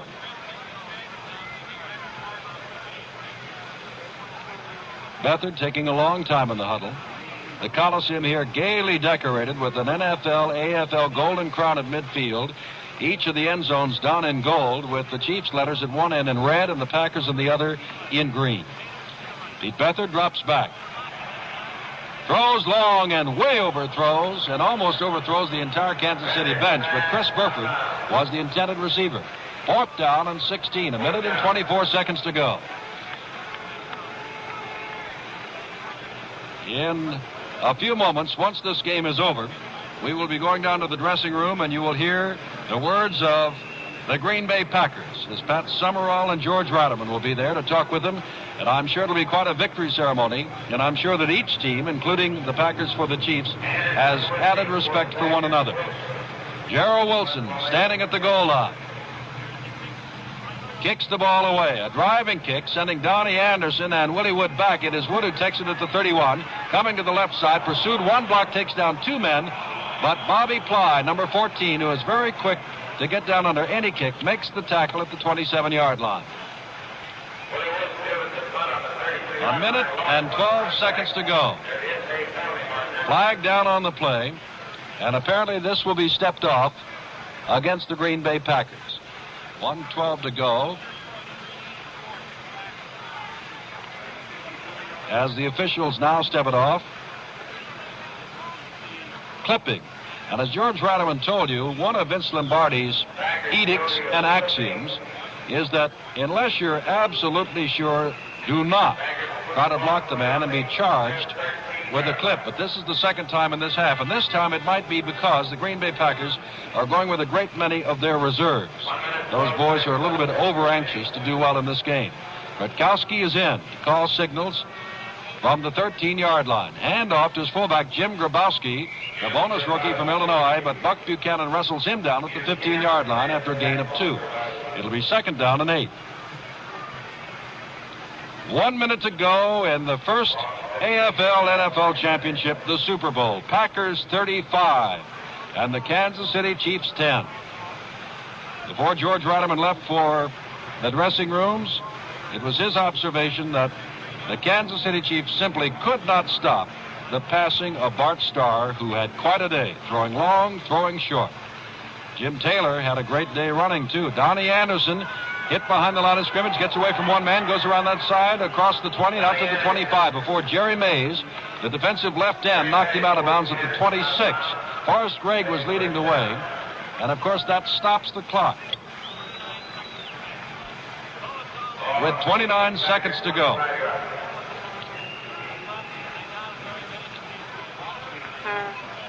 One more reminder about the Bob Hope Desert Classic on NBC Radio on February the 4th and 5th. Now Red Mack, who has seen action with several National Football League teams, a former All-American at Notre Dame, number 27, comes in. And he replaces Bob Long as the flanker back. And Red immediately went to the wrong side and now has been told to come over to the left side, which he does. He split to the left. Rutkowski hands to Anderson. Anderson trying to find running room, gets across the line of scrimmage to 25, and E.J. Hollop tackles him from behind. The clock is running with 20 seconds to go. The Packers out in front by 25 points, and this is the first Super Bowl. 10 seconds to go. The Packers standing around, not willing to get off another play necessarily. The Kansas City Chiefs are willing to walk to the sideline. And the Kansas City Chiefs, many of them, are walking toward the Green Bay Packers. Cheryl Hedrick shaking the hand of Bart Starr. All of them have come over and are talking to the Packers. That's the end of the game with the final score. Green Bay 35 and Kansas City 10. We'll be back in a moment with the final wrap-up of today's game. Jim Simpson, along with George Reitman, back at the Coliseum in Los Angeles. And don't go away yet. We expect to be able to go to the Green Bay Packers dressing room in a few moments, where George Reitman and Pat Summerall are, and we'll be talking with the Packers and, of course, their winning coach, Vince Lombardi. While we have this opportunity of this exciting day, and you may ask, how can a 35-10 ball game be exciting? Well, it was, because it was 14-10 at the half, and, of course, this game meant so much. It meant the National Football League for the first time putting its prestige and its experience on the line against the 7-year-old American Football League, which for years has wanted to do just that, put its prestige on the line against the National Football League. Well, it's the Green Bay Packers and the NFL that came off with a 35-10 victory. But a reminder that it was 14-10 at the half, and again, one more time, because this game will be chronicled in your newspapers and in magazines for some weeks to come. Let us go over the scoring plays. Max McGee scored first quarter on a 37-yard touchdown play. Second quarter on a 7-yard pass to McClinton. It was Kansas City tying it up 7-7 with 10 minutes and 41 seconds to go, and the Chiefs at that time looked like they were right in the ball game. But the Packers came right back, and a long touchdown pass on third down short yardage to Carroll Dale was called back because of illegal motion. An interior lineman had moved. Bart Starr, who had a tremendous afternoon, put together a 73-yard touchdown march, the final 14 of which were taken by Jim Taylor to make it 14-7, and from there on, the Packers were never seriously in trouble. At the end of the first half, Mike Mercer kicked a 31-yard field goal, 14-10, but the Chiefs were never to come close. In the third quarter, in the first 2.5 minutes, Willie Wood intercepted a pass by Len Dawson that hung in the air for the moment, went down the sidelines. Mike Garrett came over and knocked him down on the 4, but Elijah Pitts went over on the first play from 4 yards out to make it 21-10. The Packers went right back into action, scoring later on a 13-yard pass play from Bart Starr, again who had a great afternoon, to Max McGee, 28-10. And later in the fourth quarter, Elijah Pitts scored his second touchdown of the day from about 1 foot out. And so Max McGee has scored 2 touchdowns, and Elijah Pitts has scored 2 touchdowns. Jim Taylor 1. And for Kansas City, McClendon got the only touchdown, and Mike Mercer kicked the field goal. Paul Hornung did not play today. When Vince Lombardi went to make substitutions late in the game, he went to Jim Grabowski and Donnie Anderson. He did not go to Paul Hornung. In a few moments, we'll be going down to the dressing room. And, of course, for the Green Bay Packers, well, Vince Lombardi said, this is not that big a game. There are many other games that have meant just as much to me, but I am sure, and those who saw the Packers today at their hotel and their coach, Vince Lombardi, know that this game indeed did mean a lot to them, and they've come off with the victory by the score of 35-10. As for the Kansas City Chiefs, well, it'll be a long spring, but summer will be back, and they'll be in training once again for the American Football League Championship. And by the way, in 1967, this year for the first time, there will be further comparisons, although not on the championship level, of American Football League football and the National Football League, because many teams will play exhibitions against one another. So what has happened here today, on January 15th, 1967, is simply the kickoff, the inaugural of these teams of the American Football League and the National Football League getting together. And as we said, by 1970, it will be one league. The merger will have been accomplished. In the meantime, of course, there's the common draft of football players that will take place between now and then. There will be no more of this bidding between the two leagues. And so, the Green Bay Packers go back to Green Bay or wherever it is that their ball players may live, secure and happy and confident in the fact that they have proven once again that they are quite a football team. Since Vince Lombardi went there in 1959, starting in 1960, the Packers have either been in the championship of the National Football League or the playoff bowl every year.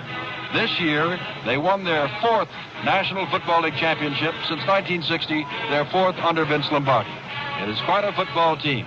Hank Stram has never, well, he did while in Dallas, but while in Kansas City, never won the American Football League championship, but did this year with the additions of Mike Garrett, the rookie, a running halfback, and the development of Otis Taylor, the fine flanker back, who today showed that he is quite a flanker no matter what league you're talking about. Stram came up with some speed, and the Kansas City Chiefs came up with the championship by knocking off Buffalo. They got this chance to come against Green Bay, and they held in there for the first half only, because after the first half, the interception by Willie Wood just seemed to turn the tide, and the Green Bay Packers, veterans of such championship play as this, took it and ran. Pitts scoring immediately, and from there on, throughout the second half, there was no question. The play, the offense, the impetus, all belonged to the Green Bay Packers. Well, George Ratterman and Pat Summerall by this time should be in the Green Bay Packers dressing room, and in a moment we'll be going down to the dressing room for their report. Now, of course, whether or not they will be allowed in the dressing room right away, we don't know. So we'll just hang on right here as the band continues to play. The crowd this afternoon, 63,036, turned out at the Los Angeles Coliseum to watch under perfect and sunny skies. Temperature in the 70s. Little or no wind. A delightful day for a football game. And, of course, a great day that many people will remember for a long time as the inaugural of the Super Bowl, the first meeting between the American Football League and the National Football League, which took place here today, January the 15th of 1967. Well, football, with the exception of the Pro Bowl, which will be played here between NFL All-Stars and the American Football League All-Star Game, which is coming up next Saturday afternoon, football is just about over. We turn our attention now to other things coming up on NBC Radio, and we remind you of Monitor on NBC, which is on every weekend. But we also remind you of a specific NBC Radio pickup, which will be the Bob Hope Desert Classic, coming up on February 4th and 5th. This giant Coliseum is about emptied out now of its 63,000-plus fans, but one of the many bands that was here for the Super Bowl continues to play at midfield. Now, let us go down to the dressing room to Pat Summerall. Have more, so we should have perhaps as many as 12 or 15 interleague games next summer. What are the differences now remain for you to work out? For example, we had one or two rule differences this afternoon's game. Have those things been resolved, or are they still to be resolved? Well, one of the main ones left open is still that two-point conversion. It was not used today, but it will be used in all of the interleague preseason games next summer to give the NFL clubs a chance to see how it works. And as to the future of the two-point conversion, we'll take it up after the summer, perhaps.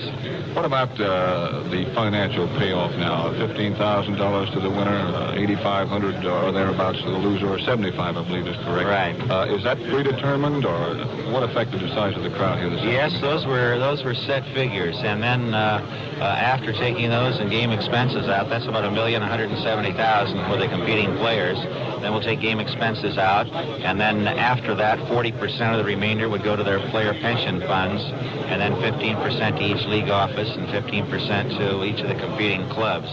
So that it's, from a financial standpoint, it was quite successful. Win or lose, it's a pretty good afternoon. Yes, it was. For both teams and for you as commissioner of the two leagues. What is your title now? Well, I'm commissioner of the two leagues, and hopefully NFL will pick an NFL president soon so I can take off that other hat. Steve, thank you very, very much. Thank you, Pat. Congratulations to you on a wonderful show this afternoon. We'll have more from both the dressing rooms in just a moment. Well, you heard Pat Summerall talking with the commissioner of the National Football League as well as the American Football League, Pete Rozelle. And something that perhaps we did not mention in the closing moments, he mentioned, and I'm sure that the families of the Green Bay Packers know it, each of the winning players gets $15,000. The losing players get $7,500. Well, the Coliseum is about empty, but as we said, this game will be talked about for a long, long time. It has been won by the Green Bay Packers. For this NBC radio coverage of the AFL-NFL Championship, the Super Bowl, our producer was Len Dillon. Our engineer, John Pollock. The Super Bowl, the 1967 AFL-NFL Championship game, has been brought to you by Plymouth Division of Chrysler Motors Corporation. See your Plymouth dealer during his first annual Win You Over sale. By Sports Illustrated, for the best in sports every week. And by Eastman Dillon, Union Securities and Company, members of the New York Stock Exchange. From the Coliseum in Los Angeles, this is Jim Simpson, along with George Ratterman, saying so long and reminding you again of the final score. The Green Bay Packers 35, the Kansas City Chiefs 10. This has been a sports presentation of NBC News.